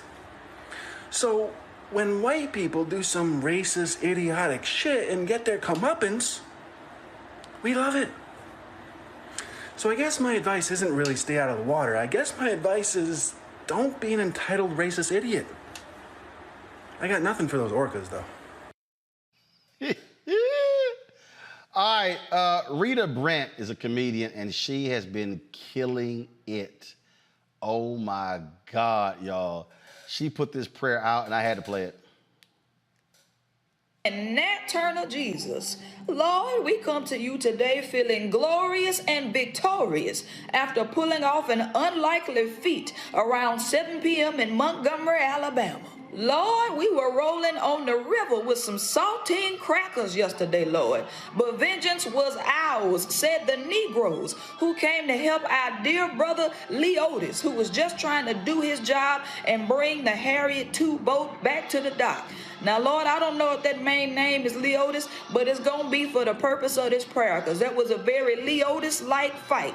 Lord, we just want to thank you for sending down your Bout Them Life angels from Them Hands University. Not only did you send a ram out the bush, you sent about 51 rams, Lord, to help our dear brother Leotis, who was getting attacked by an angry, privileged mob of white, pale, mayonnaise-filled thugs. Lord, I ain't gonna lie. We knew Leotis was about that life when he threw that hat in the air. I knew right then it wasn't going to be a fair fight, Lord. And lo and behold, victory was ours yesterday. We told them white Satans to get thee behind, because victory was ours yesterday. And let this be a reminder to all the spectators who thinking about coming at us the wrong way. Don't come for us unless we send for you. And newsflash, we can swim too. I know y'all saw Aquafina Man swim 159 feet to get to that dock to do his thing. They messed around and found out yesterday, Lord. And I thank you for dropping this victory song in my spirit. We pray all these things in Nat Turner Jesus' name. Amen. Amen. Amen. I saw you mouth, wow. Yeah, look, let's be very clear. When you pray to Nat Turner Jesus, the fun and games are over. It's all fun and games. These memes are great. The videos are great. First of all, let me just deal with the white dude. If you want to, tag along and try to distance yourself from white supremacy, then have that same energy for them trying to stop a second black congressional district in Alabama. In fact, have that same energy for the way that people are incarcerated in Alabama. Have that same energy for black athletes still going to Auburn when a racist like Tommy Tuberville is in the United States Senate. I mean, it's all fun and games. We start talking about a fight on the waterfront. It's all cool, but they haven't dealt with the white boy. When you pray to Nat Turner Jesus, it's more than just about a chair hitting somebody in a brawl on the side of a ferry on the waterfront. Now you're talking about a real fight. Remember what Charlie Cobb writes in his book, that nonviolent stuff will get you killed, or what Akinyele Umoja writes in his book, We Will Shoot Back. If folks had been armed, this might have turned out very differently. And make no mistake about it, folks got guns all over this country. Let's be very clear about this. Today it was a chair. Tomorrow it could be a pistol. And we have to be in fact, it will be a pistol. This is, it's funny for sure, but what's being articulated is the fact that black people will fight back. Now, the question is, what we going to parlay this into? Otherwise, it will just be about fashion shows and wearing a chair and memes and everybody laugh and white people get a little piece of it too. And, at that point, it just becomes depressing. About yesterday, that is, you can have this reaction, but there are real consequences to what's happening politically. Folks have to also have the same reaction. Nola? Oh man, I knew you were going to call on me. So a lot of you're on the panel. I know. I've been very careful about this topic. But you know what? A lot of what Greg said, I absolutely agree with. It is fun and it builds community, because I was legit thinking like, wow, what's going to be funnier than that elephant? Like I literally was thinking that, like what's going to top the elephant? And this is definitely top the elephant, but it has a lot of implications because in as much as it may seem inconsequential that a woman in Copenhagen was walking with a chair, let's think about the impact going way, before George Floyd and with that global kind of movement sparked around the world. But, once televisions came into play and people started to see the type of brutality that was happening in the South during civil rights, that's when the conversation began to shift, right? So we know that we've had this ability to make moments like this part of almost like global responses and reactions. And so it's very interesting to watch, because there is also this idea. I've had conversations with Black people around the world about this, and I get really heated. There's this idea that Black Americans are, not just Black Americans, I would say, but anyone that is descendant of an enslaved African, that there's this idea that somehow your ancestor decided to get captured. There's this kind of conflict and war idea that, the lesser of people are the ones to get captured and enslaved, right? That goes all the way to the Bible, Aristotle, we can talk about it.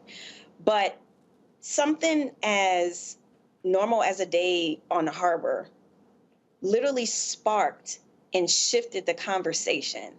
And that's why, to me, seeing that girl on the runway with a chair, I'm thinking about the impact of that and the moment that this really is about. This shifted culture in multiple ways. One, saying, you know what, no, black folks here, we're not docile. We don't just have big mouths and don't do anything to back it up.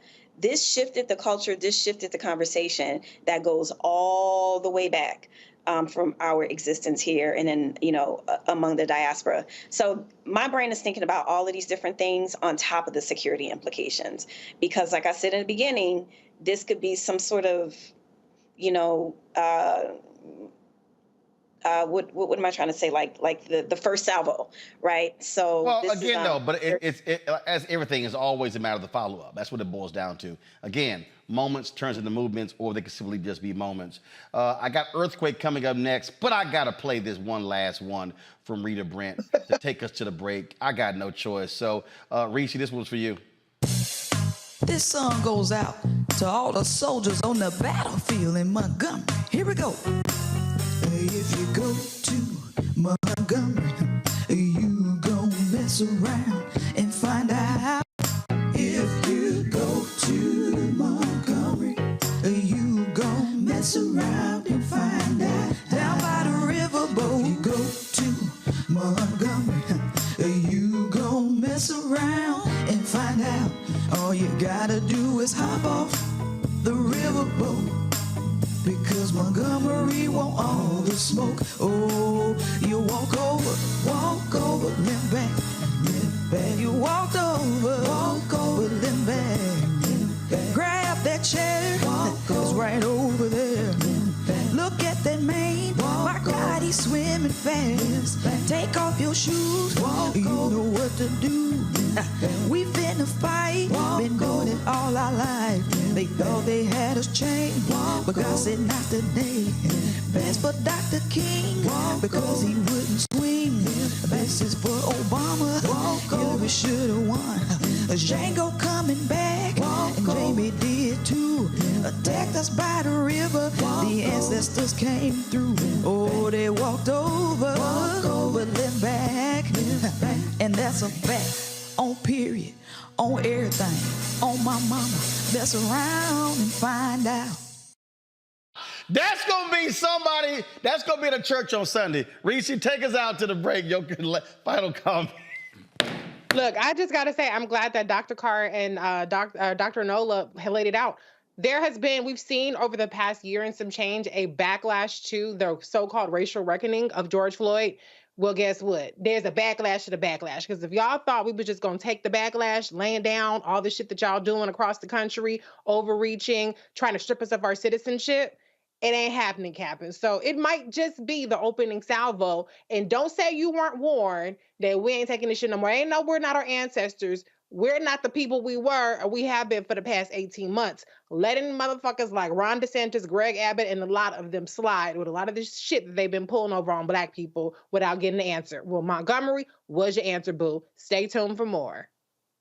Hey, y'all, I can't wait to hear my next guest, Earthquake, got to say about the Montgomery Brawl. You know every comedian in the country gonna work into a routine. He's next right here on Roland Martin Unfiltered on the Black Star Network. Hatred on the streets, a horrific scene, a white nationalist rally that descended into deadly violence. white people are losing their damn minds. As an angry pro-Trump mob storms the U.S. Capitol, we've seen We're about to see the rise of what I call white minority resistance. We have seen white folks in this country who simply cannot tolerate black folks voting. I think what we're seeing is the inevitable result of violent denial. This is part of American history. Every time that people of color have made progress, whether real or symbolic, there has been what Carol Anderson at Emory University calls white rage as a backlash. This is the rise of the Proud Boys and the Boogaloo Boys. America, there's going to be more of this. Here's all the Proud Boys, guys. This country is getting increasingly racist in its behaviors and its attitudes because of the fear of white people. The fear that they're taking our jobs, they're taking our resources, they're taking our women. This is white fear.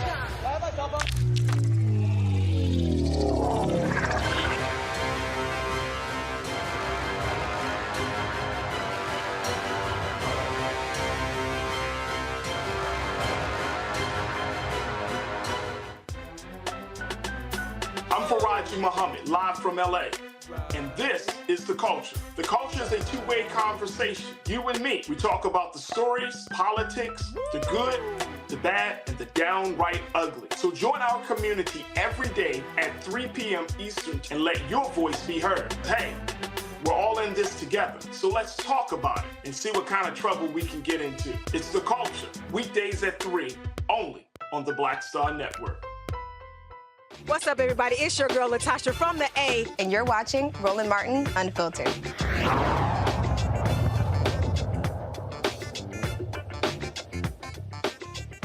All right, y'all. He is celebrating 30 years in comedy. Earthquake has been in the game for quite some time. I see y'all. I see the call. He's been in the game for quite some time. Celebrated a birthday this year. Again, 30 years in the game. He is on a national tour. He's always texting me, say, man, when am I coming on? When am I coming on? And I'm like, answer your damn phone, we'll have you on. And so he's somewhere in America, walking, getting in his car. I don't know what the hell he's doing. He can't sit his ass down to be stationary. I don't know why, you know. So, Earthquake, can you hear, brother? I can hear you, Roland. I can hear you. Man, sit your ass down in one place. Listen, man, I'm tired of being so disinfecting me like this, brother. I mean, I'm sitting there like I'm about to go to you. Your damn call dropped. We got to call you back. I mean, come on. Get this. What's up with that cricket phone plan you got? Man, I don't have cricket. I got AT&T, Roland. What's happening with you, man? Well, AT&T ain't never spent no money on our show, so Verizon has. So, well, I get cricket now that they down with Roland. Whoever down with Roland, I'm down with them. That's how we do it. So I got to ask you, I know every comedian, when they saw the brawl, they were like, oh, that's a routine right there. Well, you know, when I sit there, I just seen your previous guests from the first segment there. I didn't know it was so much civil rights in it. I just took it as some white people getting their ass whooped. But I didn't know the historic moment of it. You know what I mean? But it made me go out and buy a lot of chairs for all the black people because that's our new thing now. Give a chair. Everybody get a chair. But they don't understand, you know, we down south. When he threw his hat up, that was hootie hoo. That means every brother come from land, water, sea, air. Come help me out. Hootie hoo. And that's what happened. And that song they talking about, this won't happen in a small town. Hell yeah, you get your ass whooped in a small town. Well, it's been, first of all, what I love, the creativity and the imagination of black people has been just on fire with the memes and the photos since Saturday. Yeah, I see the dude just down the street just had a chair, a folding chair on the top of his car. Talking about, please, I'm looking for a Kern. Please give me a problem. Because I hit you with this damn chair. Boy, and that's another thing. Please, white people, I know you feel you have the right of way, but if you go into the brawl, believe me, you got to keep your head on a swivel or you will get hit with a chair. Look, what still gets me, the two white women, one woman, she came down the walkway and she tried to like ease into the fight, her ass ended up in the water. Well, did you see the one white dude that wanted to help out us? He got hit one time. He said, "Black man, you on your goddamn own. I'm out of here." The little 17-year-old. They hit him in the nuts, and he said, "That did it." Oh, it was, look, I mean, it was, first of all, again, it was sitting here crazy just watching it unfold. And then, of course, the white woman who was in a red dress, she decided to swing on the brother. The brother really didn't want to hit her, but the two sisters rolled up and said, "Yo, we got this. We got it." You know, listen, man, they know you about the same age I am. When you see the Vaseline, it is on. They ain't even need Vaseline this time. It was right on them all of a sudden, and it was whooping down in the gum. So I'm going down there myself just to go sit on where they was fighting on in that little riverboat and just have me a piece of chicken and have a good time. Well, it's only fitting the boat that was trying to dock was named Harriet. Harriet Tubman, look at it. Something, and she set a lot of Negroes free, didn't she? It's been 30 years for you in the game, Earthquake. Of course, you talk about it in your stand-up. You spent some time in the military, then you were like, "Hey, man, I'm out of here." Yeah, well, you know, I wanted to do 20 years, but the war broke out. I told them I don't mind practicing for war, but they wanted to fight for real. I told them I could stay at home to get shot at, so they can fight something. Plus, they was fighting over oil because that was a desert storm. I said, why would I be fighting for oil and I don't even have a car? You better send Shell over there or Exxon. That's who have it. I don't care if gas went up to $200 a gallon. I steal it like I steal everything else I can't afford. And so you get out of the military. So, but was there a moment? What was the starting point when you said, "Yeah, you know what, I could do this comedy thing"? Hanging around Steve Harvey, sitting there, and seeing how these brothers was taking it serious, and it came to me so easily. See, I tell them I didn't have it wasn't no epiphany for me. It was just the best decision that day, and the best decision hasn't came since that day. So it really wasn't no plan. I knew I couldn't go back to D.C. where I'm from, you know, because getting out the military, that just would have put me into illegal pharmaceuticals. So I didn't want to go that way. So I went to Atlanta when it was the Mecca, when Atlanta was Atlanta. So I tried it out there, and that's how I worked it out. If we talk about style, there are all kinds of different styles out here. There are different comedic styles. Some folk focus on family. Some people like to tell stories. Some talk about relationships. I would say yours is more of the aggressive type. Yeah, I mean, I do it. I'm from Southeast D.C. Everything in Southeast D.C. is aggressive. I don't like quiet. So I have to keep talking, keep them laughing. Some comedian can ride the quiet. I can't do it. It breaks me out like a rash. So I like to be funny. I like to be quick. I'm easy to be bored, so my jokes have to be quick and have to come abundance. If I really had to metaphorically say it, I'm like Aaron Pryor in the ring, but with jokes. Just keep punching till the fight is over or till I did 12 rounds. I ask, before I go to my panel, I ask different artists this all the time. And it's not, the whole point is not, it's a competition or whatever. But you could call the verses if you want to. But if that was just this opportunity where you got this great crowd and they could put a mic in your hand on one side of the stage and a mic in the hand of somebody on the other side of the stage, who is that comedian that you would say brings the best out of you or brings your competitive spirit out where you be like, oh, yeah, oh, it's about to be on? Oh, it's a lot of them. Steve, because I started with him. Cat and when Bernie was alive, those type of good because they was at the highest level. I watched Jerry Seinfeld because he's so precise. Every word has something. So verses for comedians would be different because it's so subjective. Right. What's funny to you is not funny to somebody else. I tell comedians this. Everybody is somebody out here that does not find you funny. All you want to do is pray that they all don't show up that night you working. So that's how it works. You know what I mean?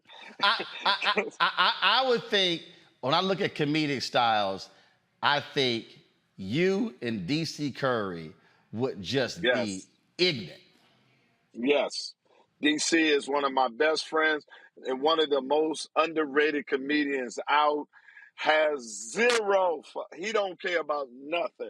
I mean, cut, he doesn't care. Shout out to DC Curry, man. I love him to death. One of my best friends. And that would be a great versus between me, him, and Uncle Elroy. I'll ask this. I think some places, I would say, for me, when it comes to giving speeches, some places just receive you differently than other places. It's just a whole different vibe, a different energy. Is there a particular city, and no matter when you've gone there, they are just, they're different than some other places? Your hometown, Houston. Oh, H-Town. Really? Yo, man, matter of fact, I'm going to be there in 2 weeks. H-Town just loves me to death. They resonate with everything I say. Nashville, Tennessee, to be quite honest with you. Atlanta, and I will have to say my hometown of Washington, D.C., the energy is just so great, and they're just pro-Quake fans. So I love them to death, Roland. It's just when I know I'm coming there, I know I'm going to have a great time. I'm not just working. Let's see here. Who should I start with? I'm going to start with our resident expert cusser, Reese Colbert. I don't know if you know Earthquake, but Reese caught my attention because she was posting videos just cussing everybody out. I mean, Reese, I'm telling you right now, Earthquake, Reese used motherfuckers so many times, Bernie Mac would say, damn, do she have to use it that often? That's how much. Ain't nothing wrong with a woman that cuss. Go ahead, Reese. Use that language. Well, Earthquake, you did get on my bad side a little bit because you did come for VP Kamala Harris once, but then I was bird box. I was bird box because I was like, you know what? I like Earthquake. I ain't gonna drag Earthquake because I'm a big fan. I've been a fan of yours since Kamala. Hold on. What did Earthquake say? He said something anti-Kamala. He said something on your Instagram. You said something, but I let it slide. And Earthquake, you gotta understand. The guy said Reese defend Kamala Harris more than Doug. I know. I mean, for black women, Kamala Harris is right below Jesus. You can't say nothing about her. So you got to understand, Reese, they just jokes. It's never personal, and you know what I mean. But people do say she's hard to work with. That's what I said. You know what I mean? They say she's hard to work with. You understand? No, it was something worse than that. It was something worse than that. But it's all good. But I did want to ask you, because like I just said, I have been a fan of yours since the Comic View days and the jokes about the baby having an attitude, about, the roaches and all that stuff. But, now I feel like where, at least in the social media sphere, so much about comedians are being dominated by the content creators, the people that are finding ways to whittle comedy down to 15, 20-second clips.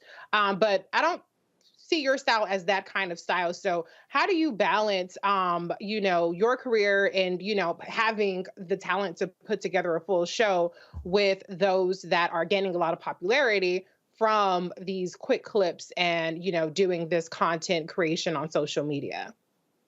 Well, I to be quite honest with you, I celebrate these young brothers that's able to do 15 to 20 or 3 minutes or 5 minutes of content. But I always know if they want longevity in this profession as a comedian, you're going to need a consistent 30 to 35 to an hour to make a living off of this and to fulfill the job requirement of a comedian. You must grab that mic and make people do something that they can't make themselves do. Laugh continuously.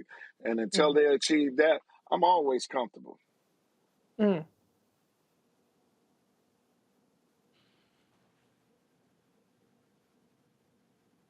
Always. Nola? Nola! Happy. What? Damn it, wake up. I'm calling your ass twice. I just not heard you. Damn. You over there nodding off? Greg is in Egypt and he heard me. See, he a little feisty tonight, y'all. He a little feisty tonight. Man, you must be in need of some gumbo or something. You over there dozing off. I never start. See, y'all see how this man just started with me. I was just sitting here minding my business. Happy 30 to you, Earthquake. I'm gonna go there. Because rolling too feisty right now. Thank you. Happy 30. Thank you. You know, I agree with Reese. Like, I definitely grew up on the, Comic View, Def Jam sort of comedy style, and that's what my question is about. I am one who loves inappropriate humor. Like, I love inappropriate humor. Maybe it's because it's what I grew up on. And in this environment that we're living in, there's a thin line between inappropriate and offensive. And I'm curious, like, how are comedians that have more of a kind of inappropriate style of humor navigate in today's kind of political ecosystem, our social media ecosystem, getting called out, getting canceled, all these different things. How do comedians like adapt to that thin line of offensive and inappropriate? I'll phrase, Earthquake. How y'all deal with these soft ass people? Oh my Lord. I don't personally even, when I write a joke, I write the joke, and the first ingredient in the recipe is being funny. So if you take my joke offensive, then that's on you, because I don't know you and it wasn't written for you. And so I don't know how other comedians navigate it, but me personally, I just sit down here and stay with the formula of, is it funny? And if it's funny, then it's time for it to put it on the assembly line and send it on out there. So I really haven't adjusted any of my game or how I do my comedy based upon what everybody else do. Jay-Z said it better than anything. I don't let anybody rush my process. My process is mine. I don't worry about how they doing yours, how they doing theirs, or how the world take it. I do my process and let it go, and it's been successful for me. Some comedians want to be offensive. Certain comedians are not funny. They're looking for offensive. And some just not educated enough to know that that's just not funny. Well, the reason I'm saying soft, because I don't get the people who go to comedy shows and swear they go into some speech or whatever. Listen, okay, I keep saying comedians gonna crack on anybody. It doesn't matter who you are, what you do, but this whole notion, no, you can't make fun of them. You can't make fun of them. You can't make fun of them. I'm like, damn. Well, I mean, certain people go there and just to be offended. We live in a place now that people get on social media looking to see who offend them. And you got to understand that. And, I tell them all the time, when they come to my show, I don't travel with a monkey. So I don't need no one to assist me with my jokes or be a part of my show. And it pays the same. They'll pay me the same money for an hour talking about you. They pay me for the hour that the show that I already had together to perform for you. It's your choice how you want it. Well, a lot of these people sure as hell couldn't deal with Paul Mooney. Greg Carr, go ahead. Greg Carr.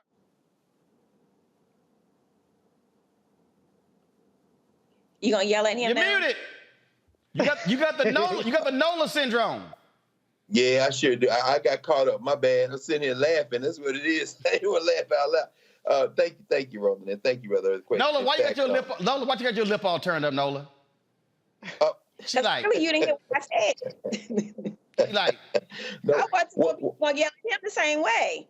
That's what I was trying to know. When something's wrong with you, consistent. Keep it consistent. Greg, go ahead.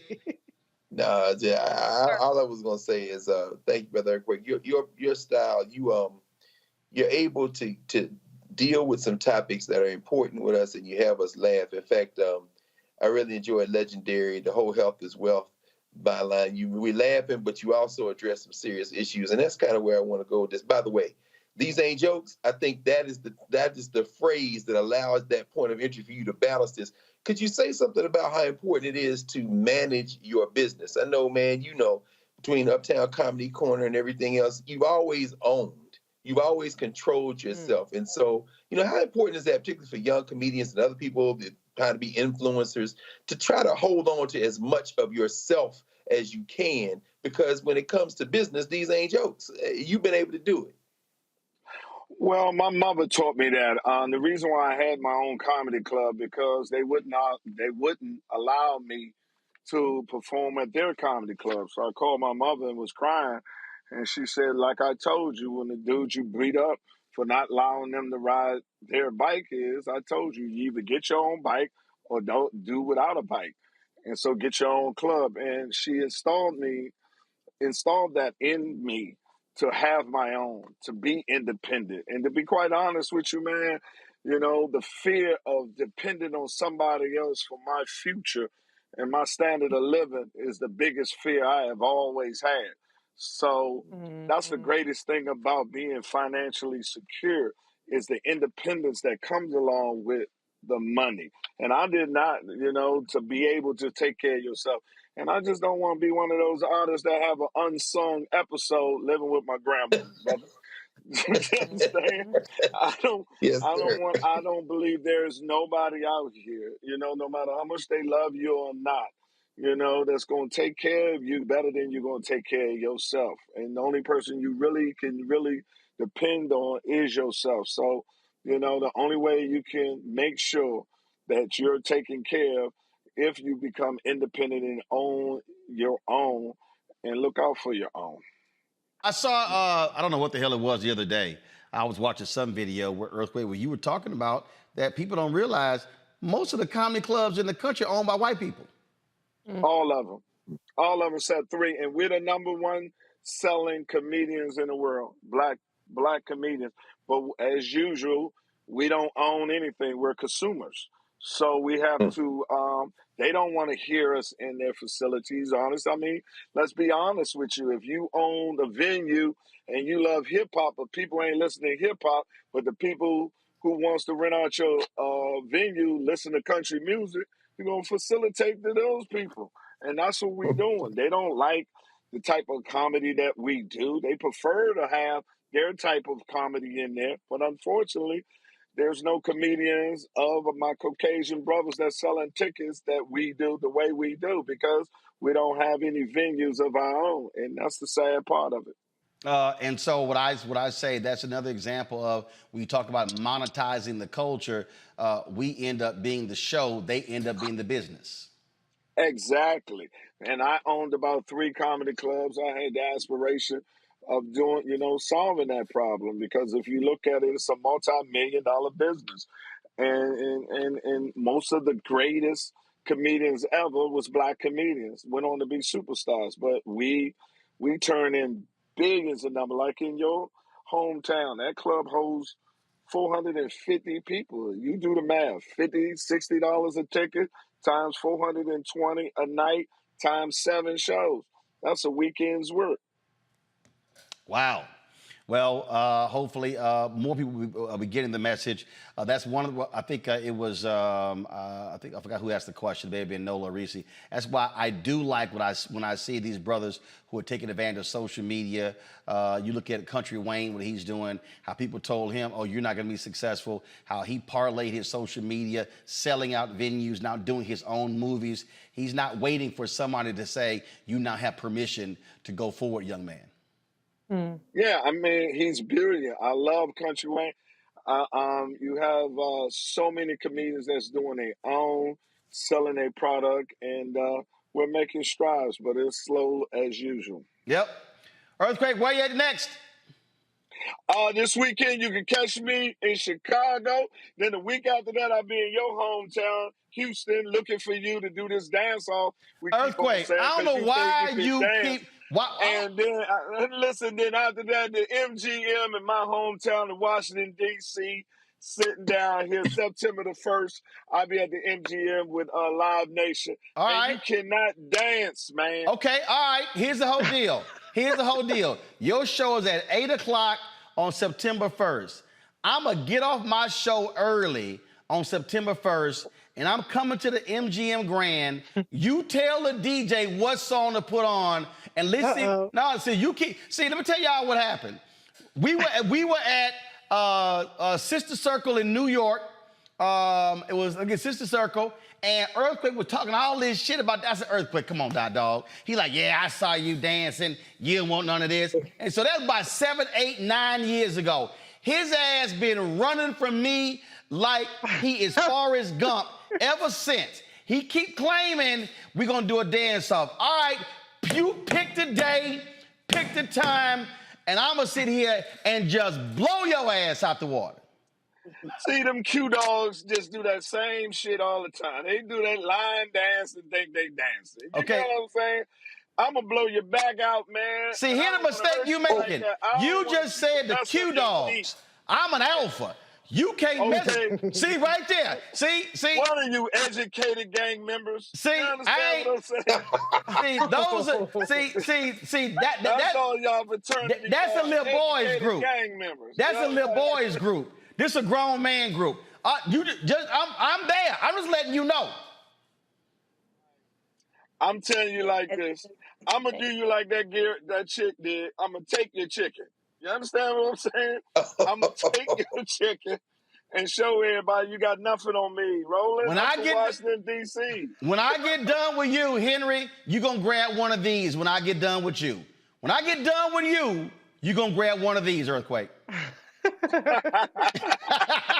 When I'm done, you gonna say, man, let me knock his ass off the stage. Just letting you know. I'm gonna be ready for you, just like they was ready for him. Well, you better. I don't want no excuses. Well, you better go stretch. You better go get you a massage. Go get you some icy hot, because I'm letting you know I'm coming for you, and I'm gonna cause the earthquake. September the 1st at the MGM dance off with me and Roland Martin. I'm gonna bust you up. My name is Terrence Crawford. All right, I'm just telling you right now. You better go hire the best cut man in the country, and the best cut man in D.C. Because when I'm done with you, you're gonna look like Errol Spence. Okay. Martin Luther King had a dream too, Roland. And guess what? Martin Luther King knew how to dance as well. I'm done, and he was an alpha man as well. I knew that was coming. I love you, man. I love you. And sisters and brothers, I love y'all too, man. Stay strong and keep doing that good work that y'all doing. Roland, I love you, man. Love you, baby. Always, Appreciate it. Appreciate it. All right, y'all. That is it for us. Greg in Egypt, Reese in D.C., sleepy ass Nola. I'm not, brother. I ain't gonna defend for my sister.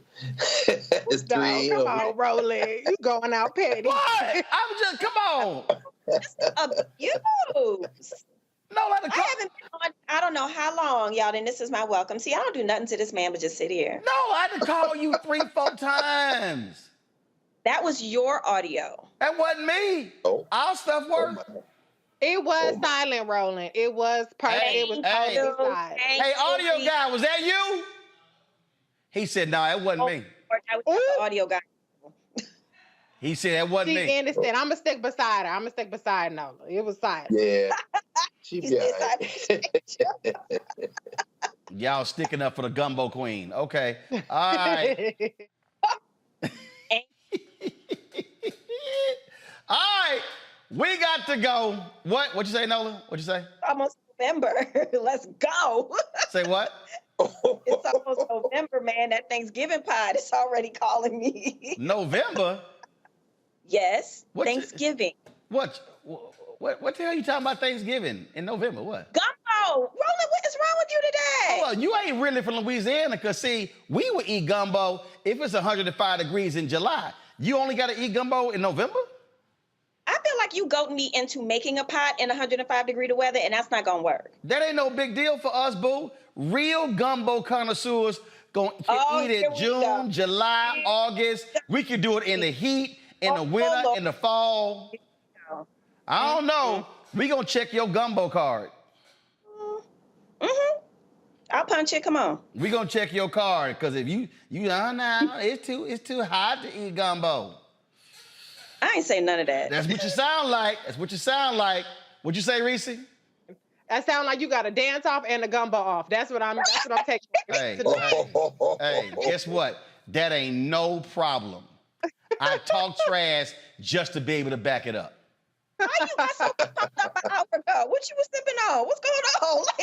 Hey, Nola, I'm telling you right now, you don't want none of this, Nola. If you want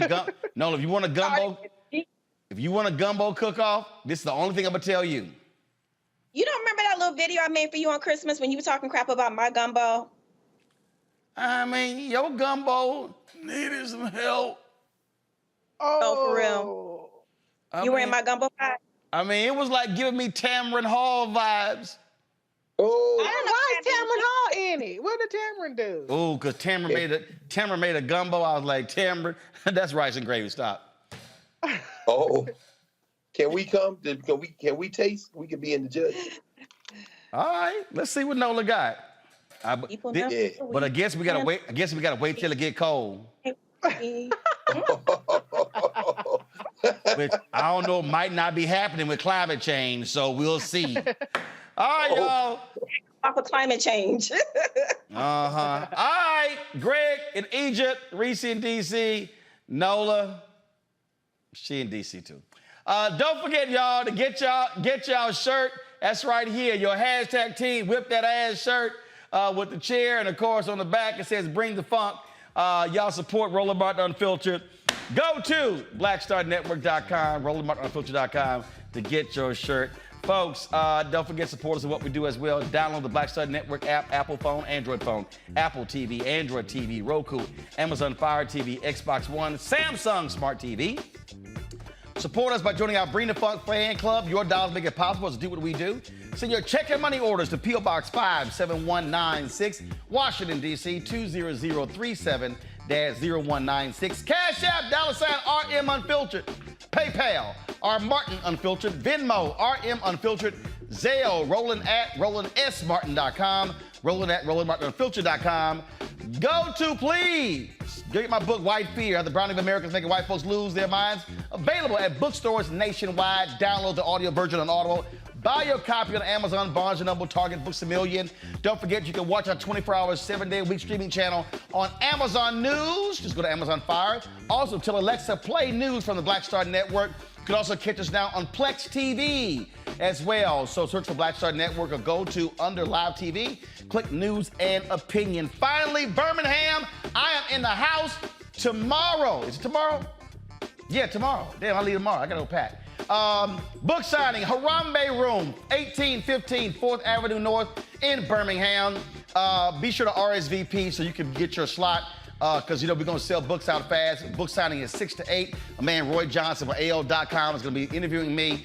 RSVP at info@rolandsmartin.com. The book is White Fear, How the Browning of America is Making White Folks Lose Their Minds. Y'all, that's it. I'm going to see y'all tomorrow right here on the Blackest Show in the land. Roland Martin Unfiltered. Black owned and proud of it. Holla! Folks, Black Star Network is here. Oh, no punches! I'm real revolutionary right now. Support this man, Black Media. He makes sure that our stories are told. Thank you for being the voice of Black America, Roland. Stay black. I love y'all. All momentum we have now, we have to keep this going. The video looks phenomenal. See, there's a difference between Black Star Network and Black-owned media and something like CNN. You can't be Black-owned media and be scared. It's time to be smart. Bring your eyeballs home. You dig?